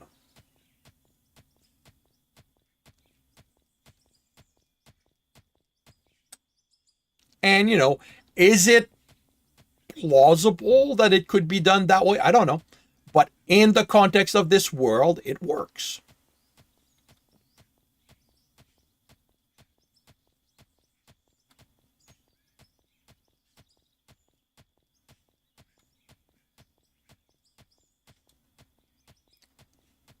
Sure, you can see through time. But that's the thing. You don't know.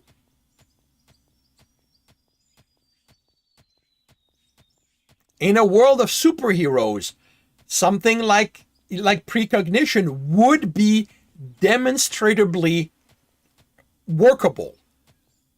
Yes, you'd have charlatans, but you would have actual heroes with that abilities.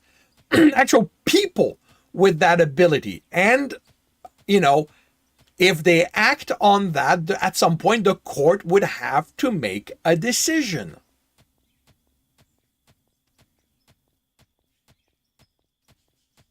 Cool. Yeah, okay, cool. They did it in the comics. Let them deal with it, and but that's the thing, like, a TV show could play with that. And again, like, this is, harking on Marvel. So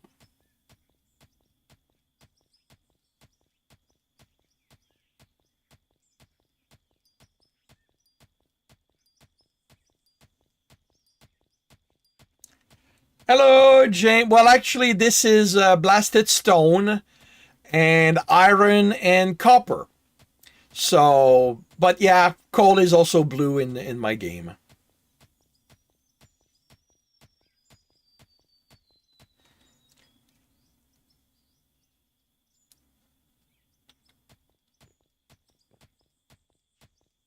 How are you doing this morning, James? Or yep, no, actually, it's afternoon for you, James. So, how are you doing today?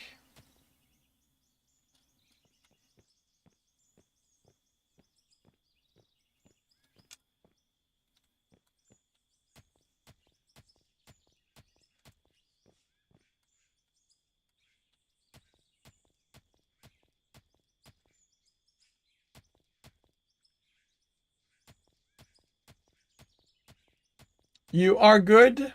Very cool.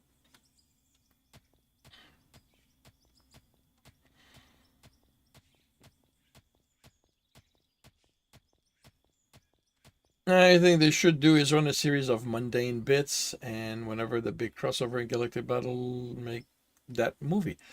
Um, that could probably work. Build your world in the TV where things can be more low key, and then have that build to an event that people would go to the theater to watch. I think that would be I think that would work really well, but it plays. I think that would be a really really good thing, a good way for them to do it.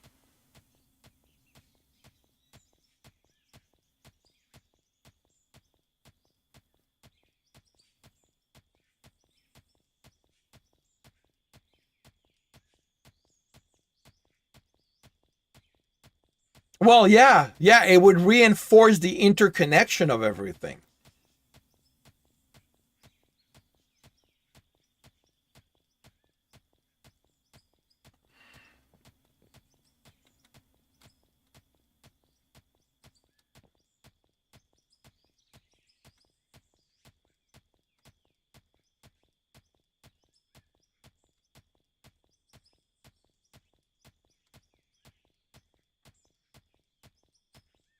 Yeah, that would be really nice. And what are you up to today, James?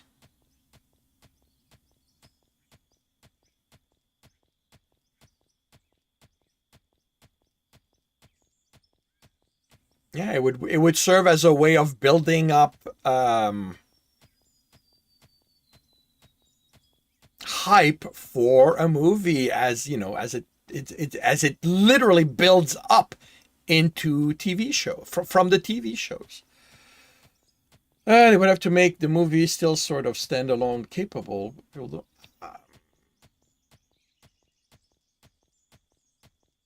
Yeah, that is true. That is something they would have to deal with. The movie would have to contain. What are you up to, James? It's July. What are you working on today, James?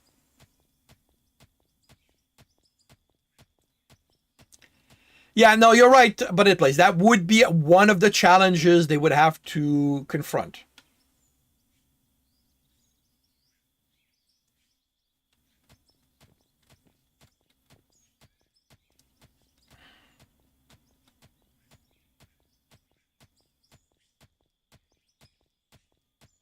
Book 6. Oh, very cool.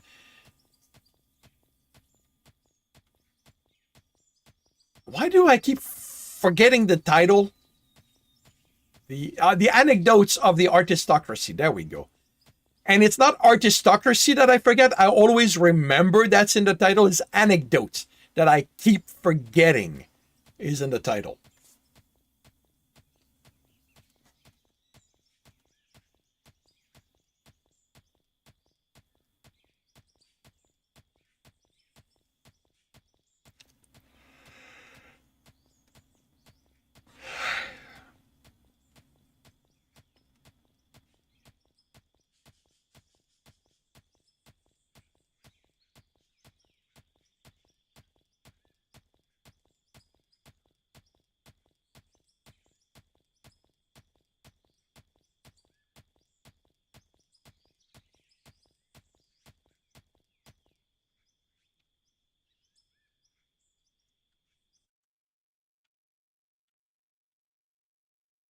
Uh, I mean, I don't know if you mean me specifically, but yeah, we'll be up to 31 today.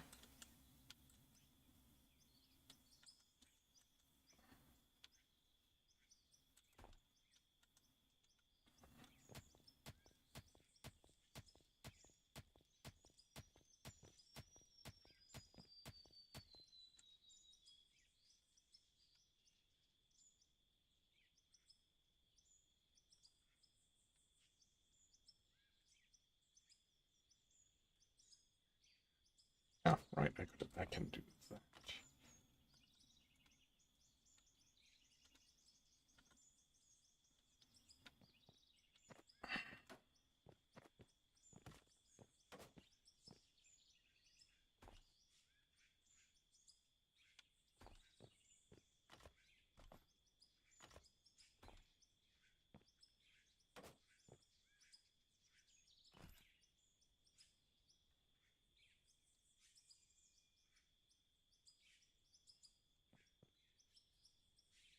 Yeah, not sure if if you occasionally getting kind of well. I'm in Toronto, so I'm further north than you.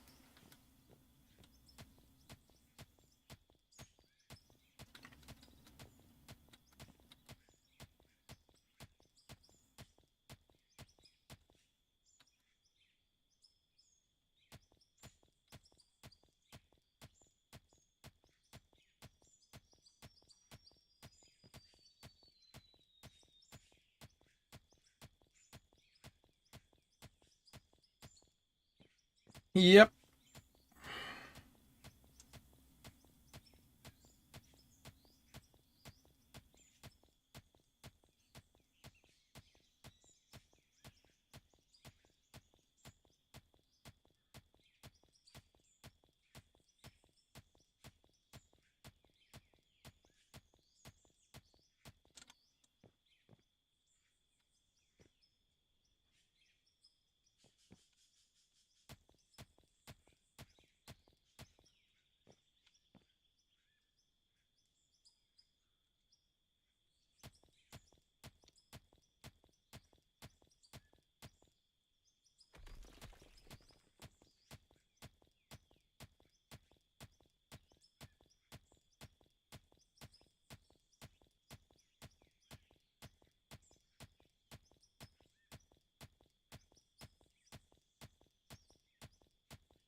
The last 5 years, we've seen a big boom in the industry. Next 30 is going to continue to get hotter. Yep.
Sorry.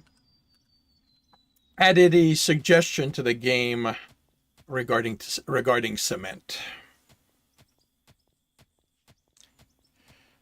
And I say, the thing, I'm optimistic enough that on those kind of time frames, we will have worked out how to keep stuff like that from happening.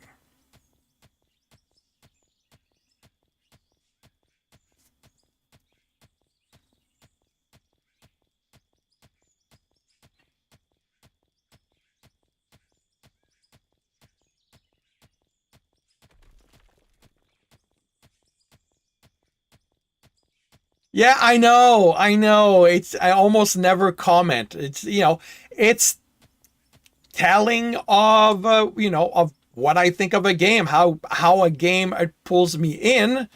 That this is something that I feel like doing.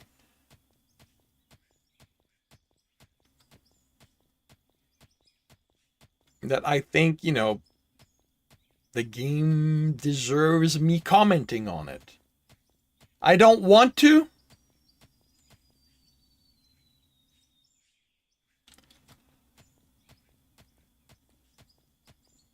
I would say humans now do that. I'd like to think that we will change over time, that we will improve, and that we will treat the world as the living environment that it is, instead of as our plaything to do whatever we want with.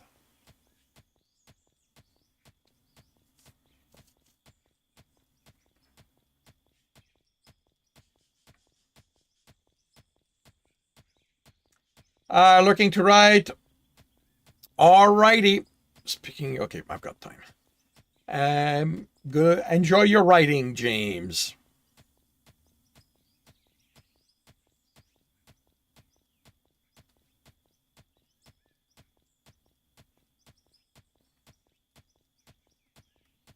But yeah, there's two things that can make me comment in a game: how much I like it. The other one is how easy it is to make a suggestion. I played Cozy Keep yesterday, the demo for it, and they literally have a suggestion button in the game that pops up a suggestion window in the game. That is amazing. I don't have to bother with anything else. I can just click it, write it, and get back to playing. I love that mechanic.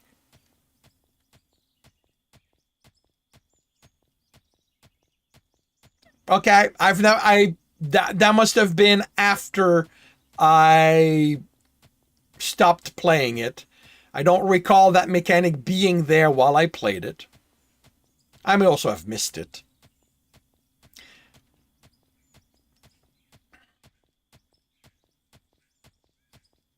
Which then, if I missed it, it then raises, the thing to keep in mind, that something needs to be easily accessible to be usable. Okay, but this is the thing. How visible is it? Like, because that's the thing. In Cozy Keep, there's a button in the lower left corner called suggestion. Like, it's visible, it's on the screen. I don't need to search through menus to find it. And I've seen other games with a button like that, but what that button will usually do is send you to the Discord, the forum, something else. So take you out of the game. You know? But again, it's somewhere else.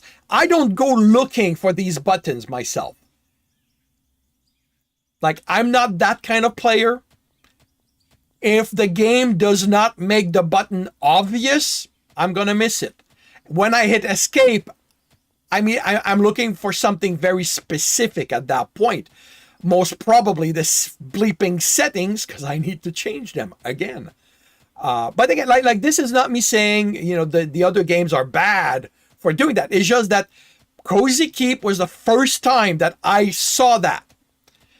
And, when I hit the button, because I went, oh, let's just see what it does, because I had a suggestion for them playing the demo, like it was so easy to use it that it left an impression.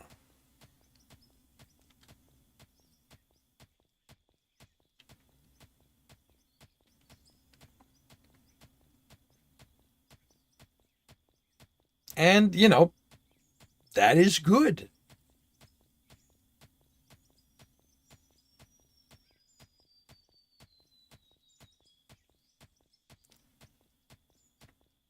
So smelling and button user. Yeah, again, but at that point, what happened? The reason I never saw it is because of where it is. Because, like I said, I don't go looking for buttons like that. So if it's not in plain sight, in my face, basically. But then again, the game at this point is released, so I don't think the button would be needed to that level. But and this is a me thing. This is not a fix your game kind of thing.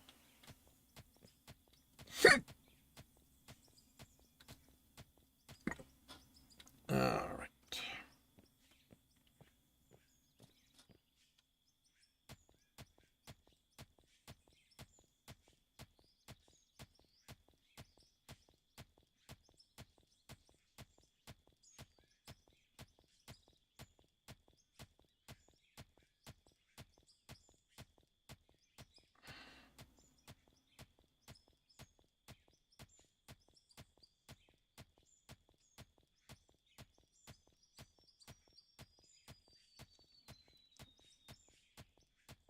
You use your eyeballs. That's cool. Demonstrate that you have some. My mind just doesn't go like that. Like, I'm playing a game, so if something gets in the way, it annoys me. But unless the button is right there visible, leaving comments is not high on my list of thoughts.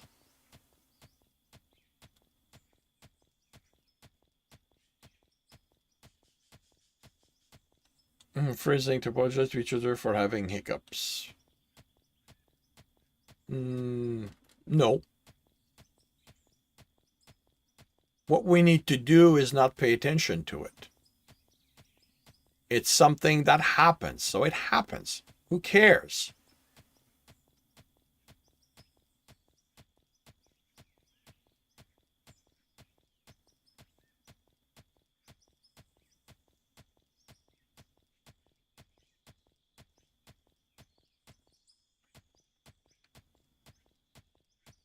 Yeah, even as a creator, I'm not somebody who leaves comments. A part of it is, well, for me, there's two aspects to it. One, if something bothers me, I'm sure it's bothered somebody else and they've already commented on it. And two, this is me we're talking about, so nobody's going to care what I think. Those are the two elements that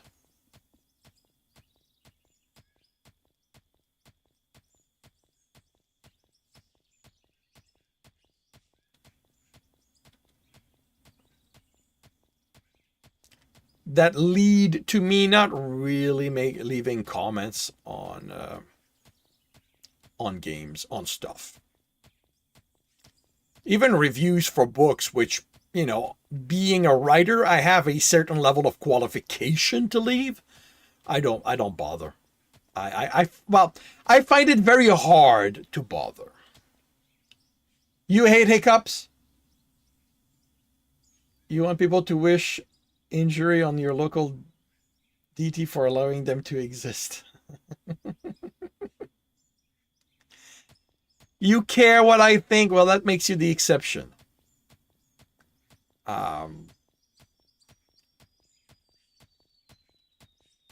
But yeah, it's one of the reasons why I don't really do the commenting thing. Something really needs to get to me, or I need to have a certain level of comfort, I guess, with the there we go. Okay. Holy cow. So that's 2. So that's okay. We're going to put walls there.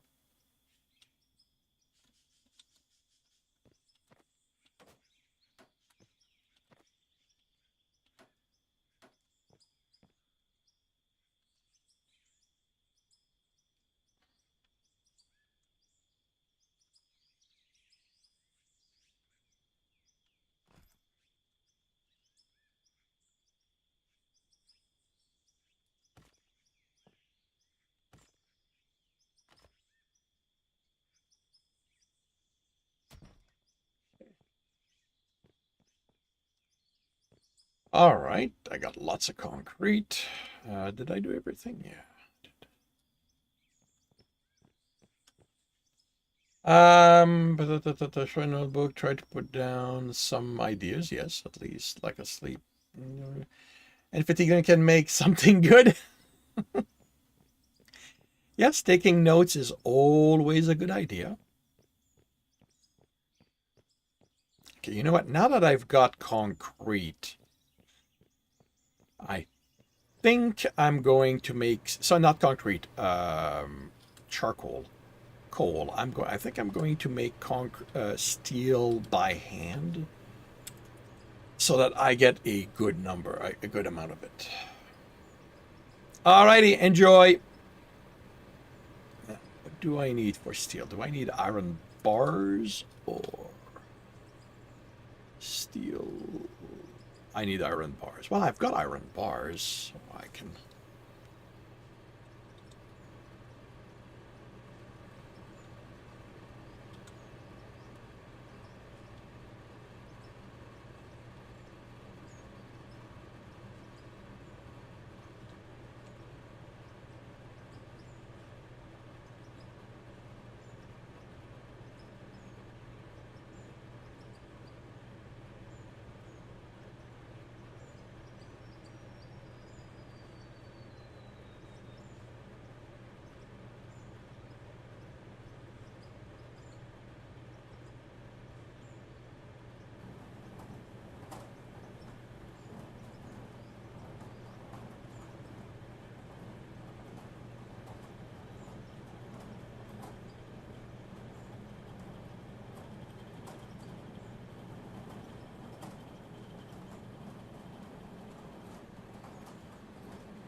Welcome back. All right. Oh wait, cow, everything's already been processed, so how much? Oh, let me guess. I forgot to tell the system to grab it. I dumped it in there and I did not have it consumed. Yep.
And yes, my system is slow, and at this point I don't need it any faster.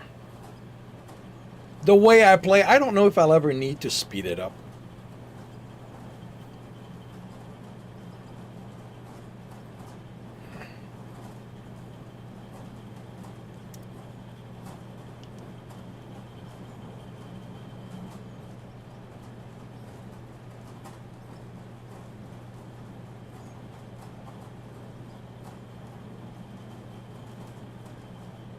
Well, the thing is, most of the time I don't even have to wait because most of the time stuff is processed as I'm doing something else. Like when I'm within the truck, stuff is processed as I keep mining. Mining it by hand is about the only time where things don't happen quite as quickly. But even then, if I had remembered to have it consume while I was dealing with the iron and the copper and the steel, this would have been processed so that by the time I would have gone here, it would all have been there. It's the fact that I did not think to do that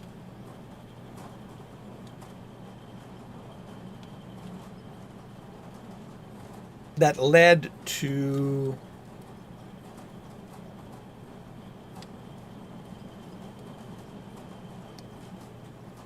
things not quite happening like that.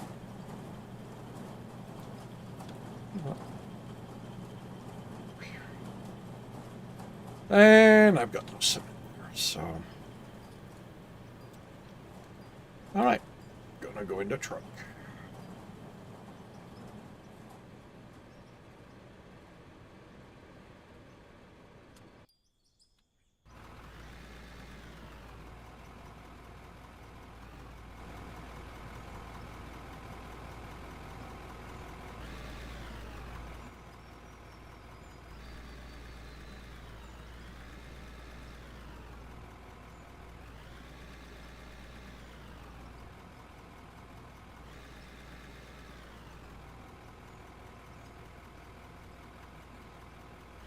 Yeah, I think I'm gonna have to learn to accept that this is gonna be imperfect. And just be okay with it.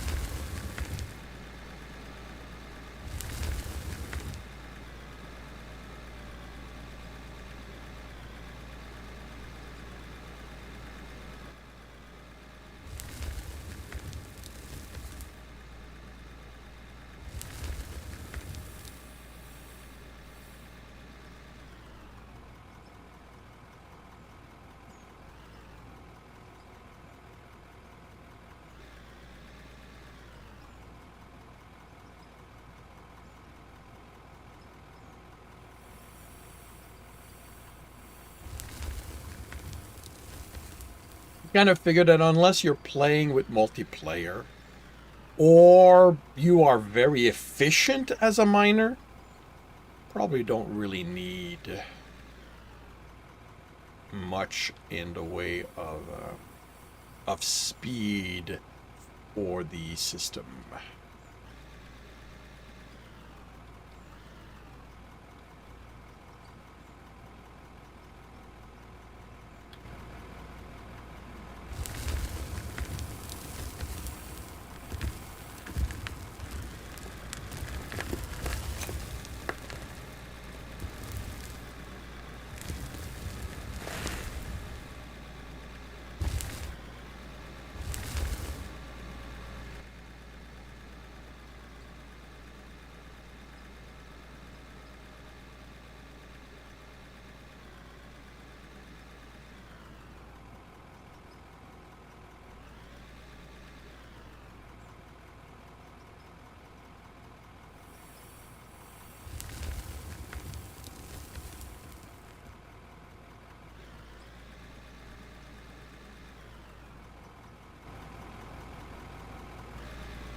Now, let's try something.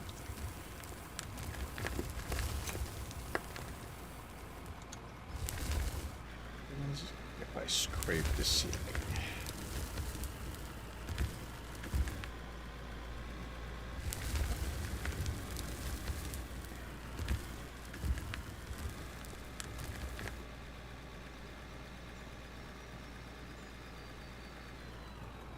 So I do not actually scrape the ceiling. Okay, that's good.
feeling I should.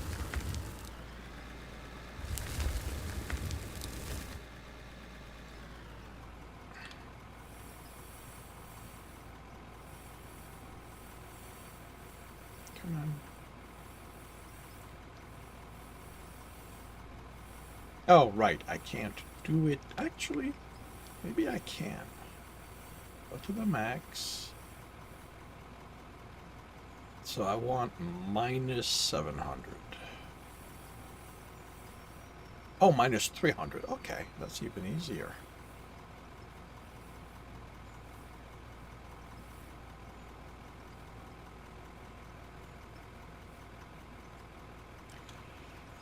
Unlyric 300 words and 15 light edit. That's chapter 5. Very cool. Congratulations, James.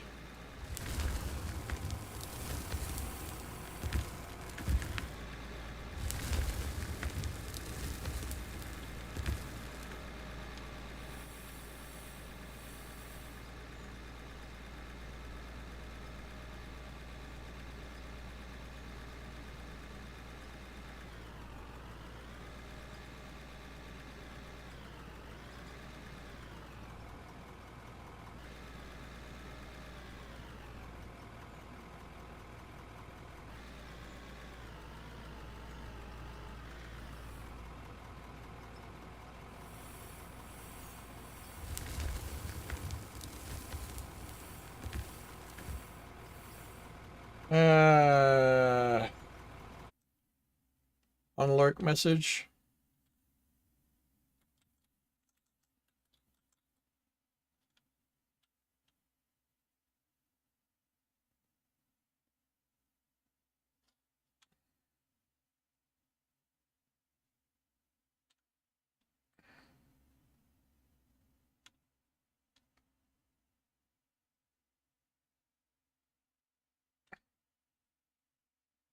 Please don't. Okay, I won't.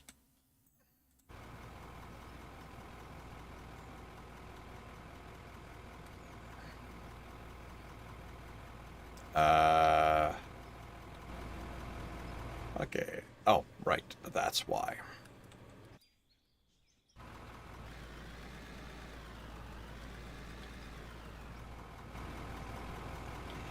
It's a thing because James says it's a thing.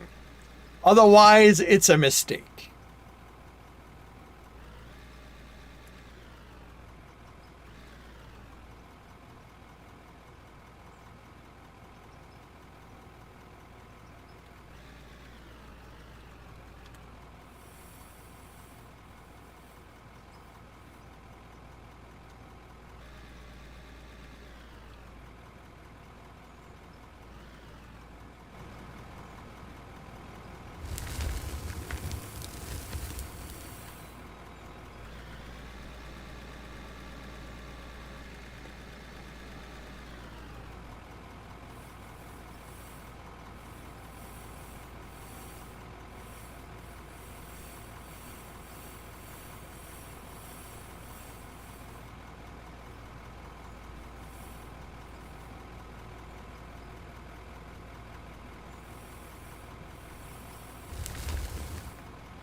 It's not a thing because you really don't put S's and D's on words when they end them. Ah.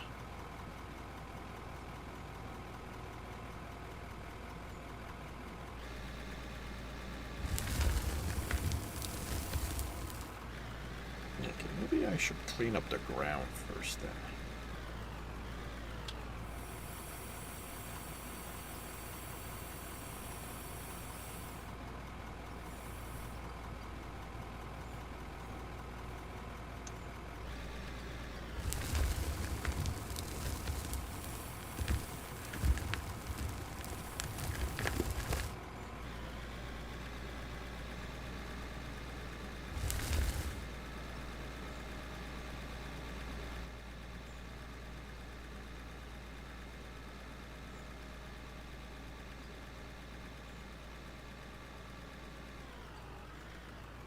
Topics?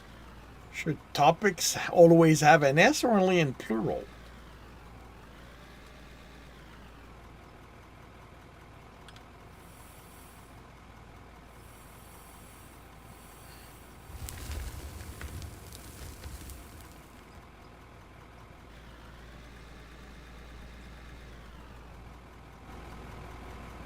And I am not contesting what you're saying, James. I will not be surprised if I don't reflexively keep that take that into account. Like it's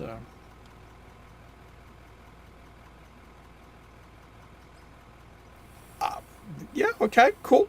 Well, cool. If it's a thing, it's a thing. What with the S's, I like if I wanted to explain it with the S's, I could.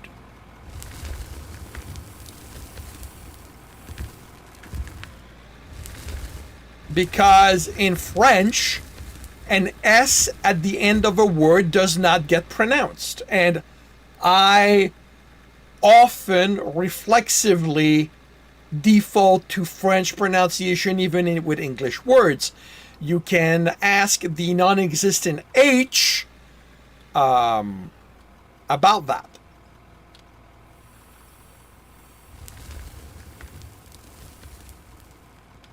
Anecdotes. Oh, okay, yeah, yeah, that one doesn't surprise me.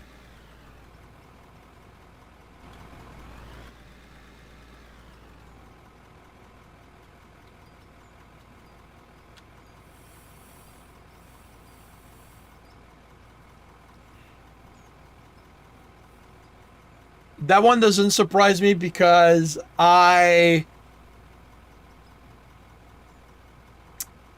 may often not when I read it, I often don't realize that it's plural. Um,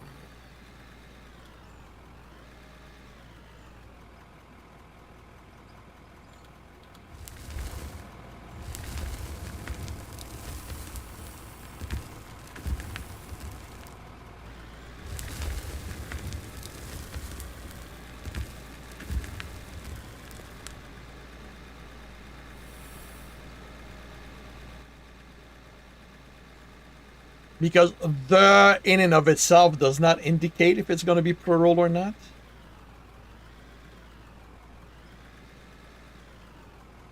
Not actually speaking any of the language simply because the parent had an accent and because they spoke the language.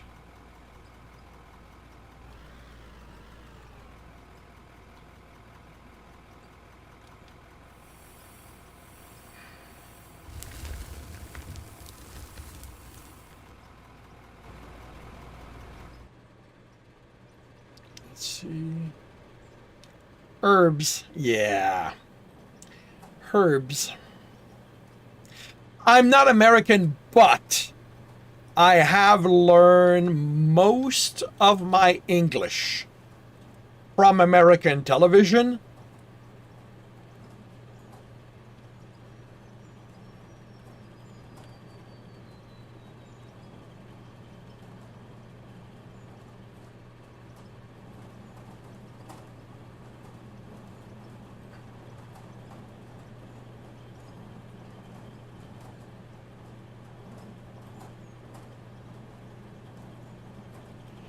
Yeah. Okay, so that's that. I need to bring up the calculator because I'm going to do math. 15 times 15.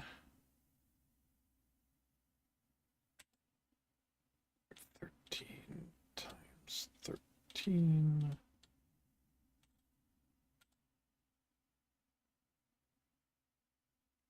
Oh, right. Okay. Okay, so I need 56 floors.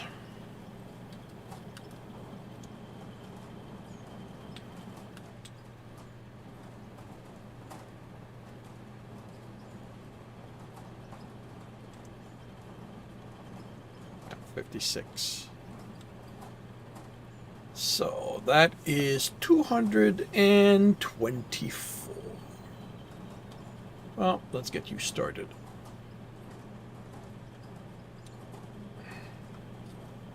Actually, I may have enough now.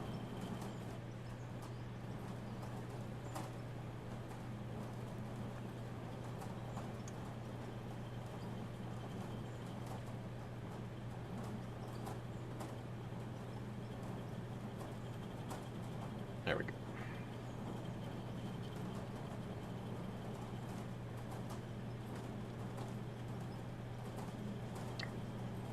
Actually, I wonder if a wall. Actually, a wall won't work.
Ah, I kind of love that pickaxe. Yes, yes, he does. It's indestructible, so that's a good thing. But there's also a certain aspect of dealing with this that makes it easier. Although, actually, I say that, but maybe it might actually be easier to.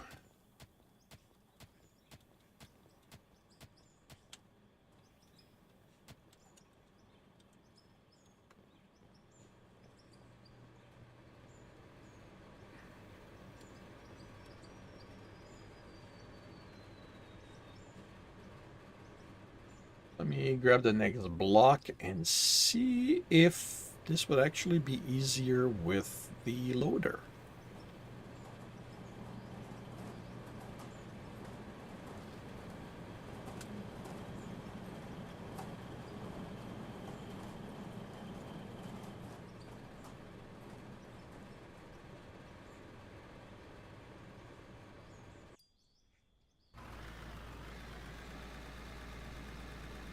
Because one of the aspects that happens is that once the loader rolls out off the incline, things level off. But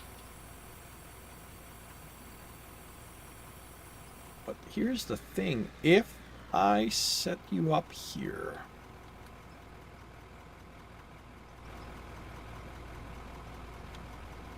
and do that.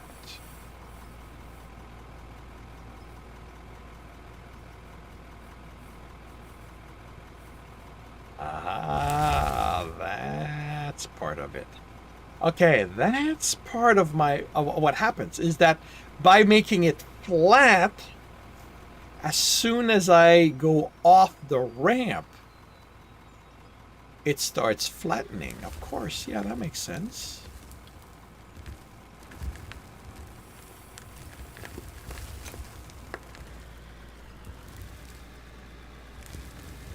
So by doing that, yes, it gives me a clean line.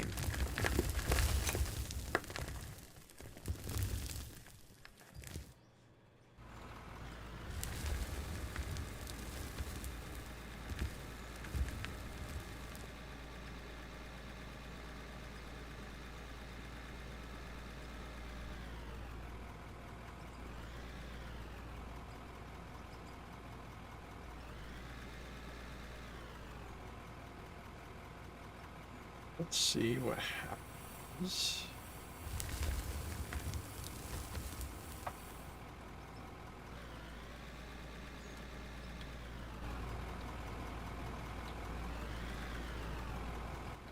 If I do that.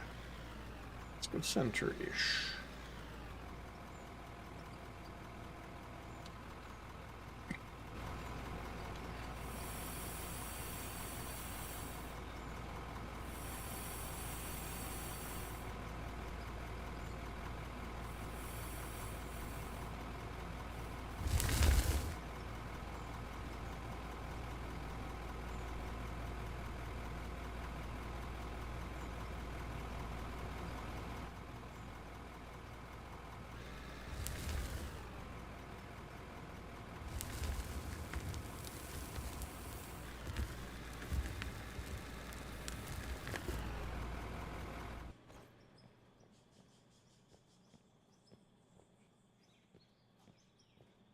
Okay, so it doesn't clear it up. That makes sense, but it is way, way better.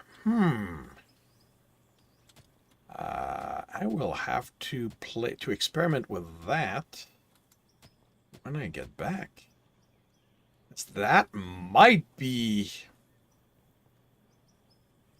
part of the secret. That might be how I can keep the ramp going without the concrete.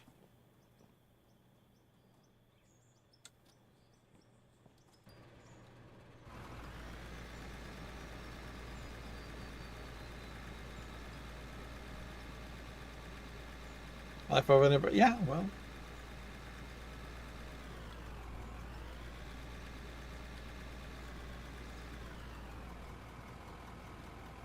I never was one of those, so.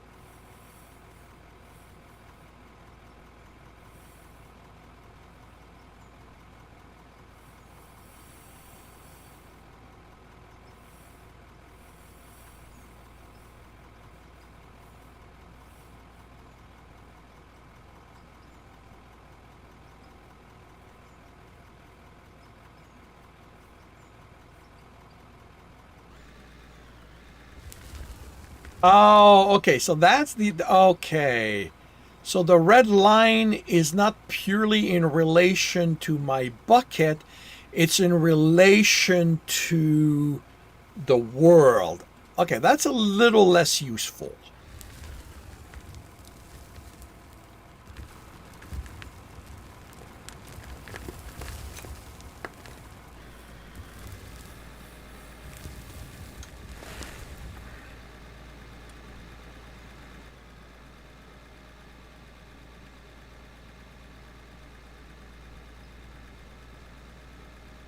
Um, oh, that's for button plays.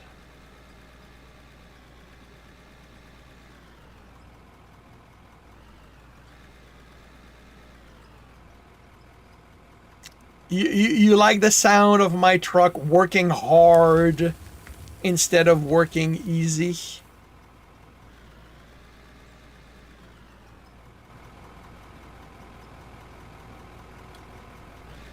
Well, I would like it to be relevant to a 0 point on the bucket. Like the first time I set it up, fine. It's, you know, when it defaults, let it default at the game.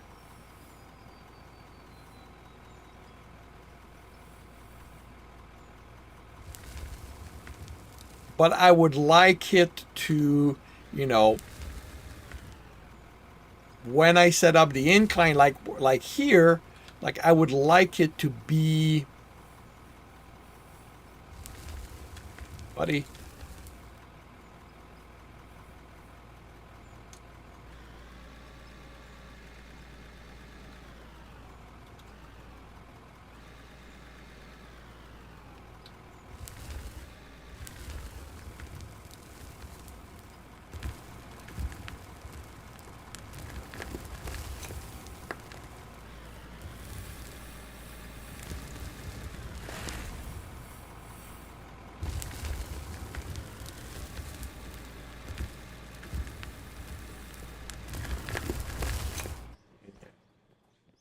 So yeah, like this is kind of smooth. Okay, that's kind of neat. Very nice. So you can move the bucket, then just hotkey back. No, I cannot hotkey back. That's the thing I want them to add. I want them to hotkey back to the position it was. I have to do it manually. The red line is just a reference point for me to look at.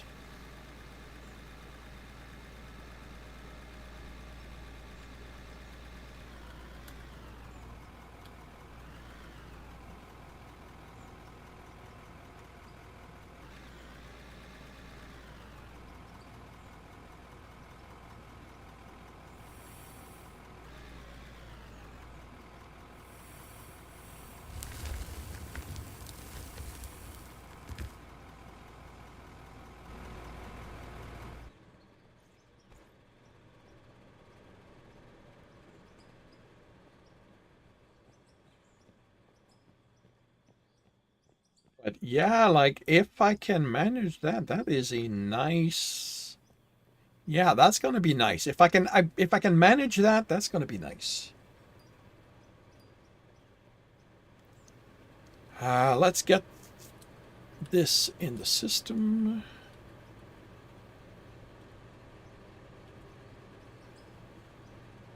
Let's get the roof started.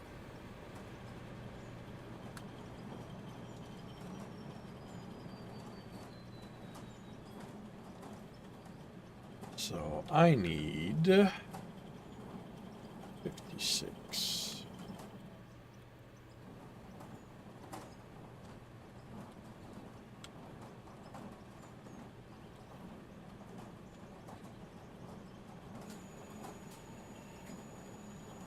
No, I need 56 times 4.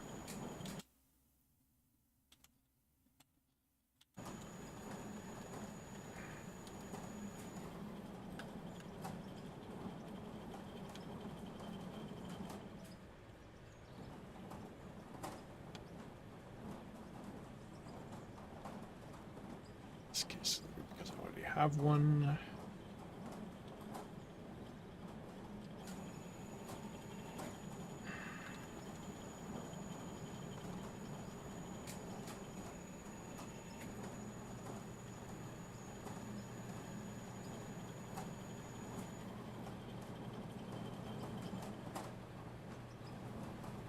Okay.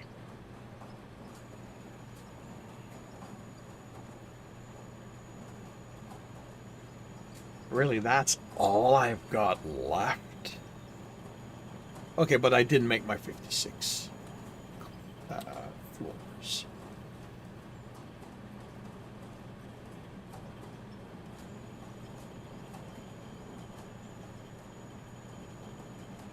Yeah, they need something to increase.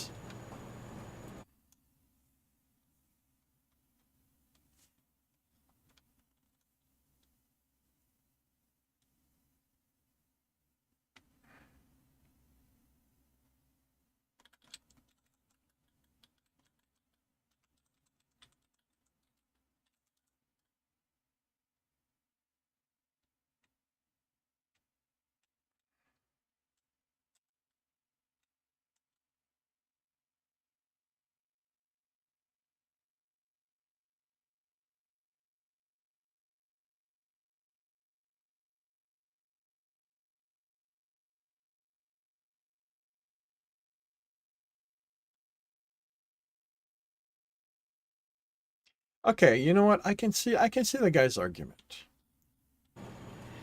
Because right now by hand, I'm limited to the height I can go, but something and actually something I'll be able to do once I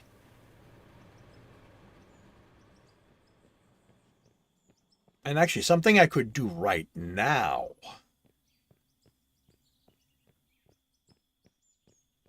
with my with this is that instead of expanding in that direction, I could expand down, that would let me reuse the floors. Okay. All right, all right. I see the guy's point. I see the guy's point. I'm running very tight on the cement I can make because of of the amount of space I've got available, because by hand I can only go 3 high. So this is a limited volume that I can go. And just with my truck, I can go 5 walls high. That would give me more concrete for less needed.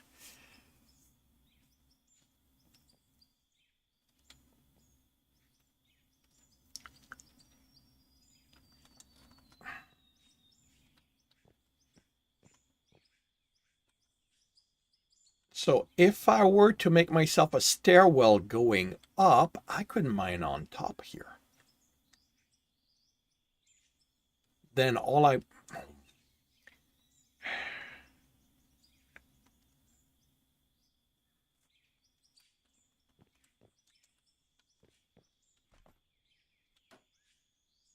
But I kind of want to delineate the space first.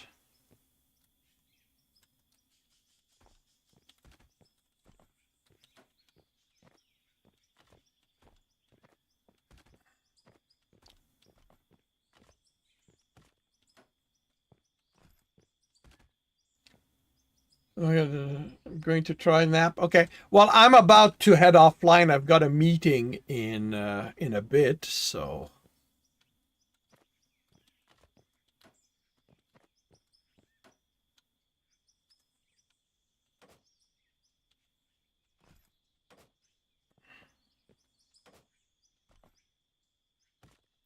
Huh.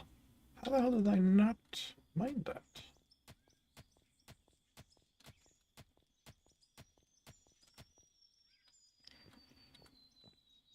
All right.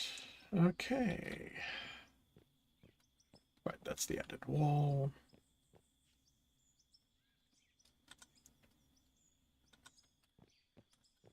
That's been added there, so I can move the wall down here. You can go back there. I think you should go there. You go there. Okay. Let's put stuff away and then close things off. Actually, let's check on the dirt, because I probably have a lot of dirt I can sell. Still got 1 million to make.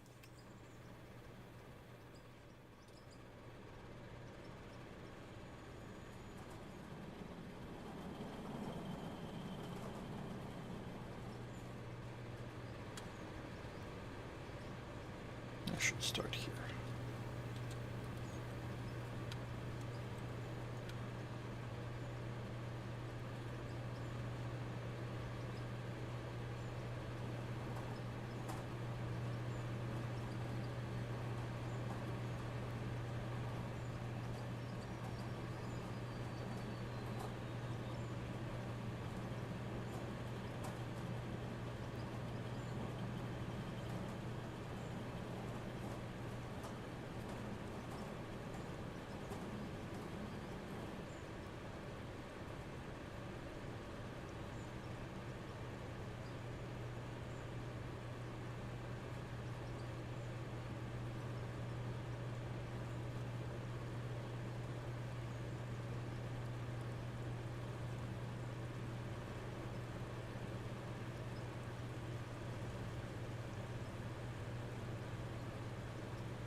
Uh,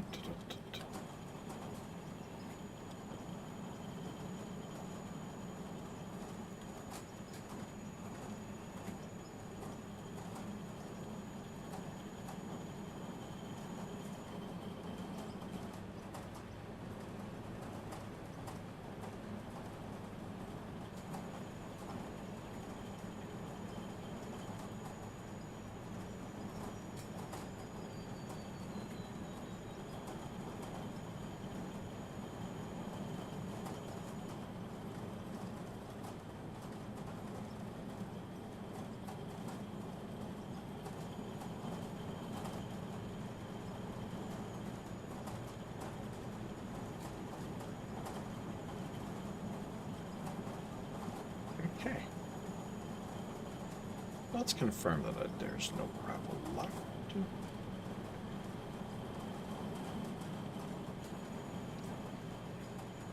Alrighty.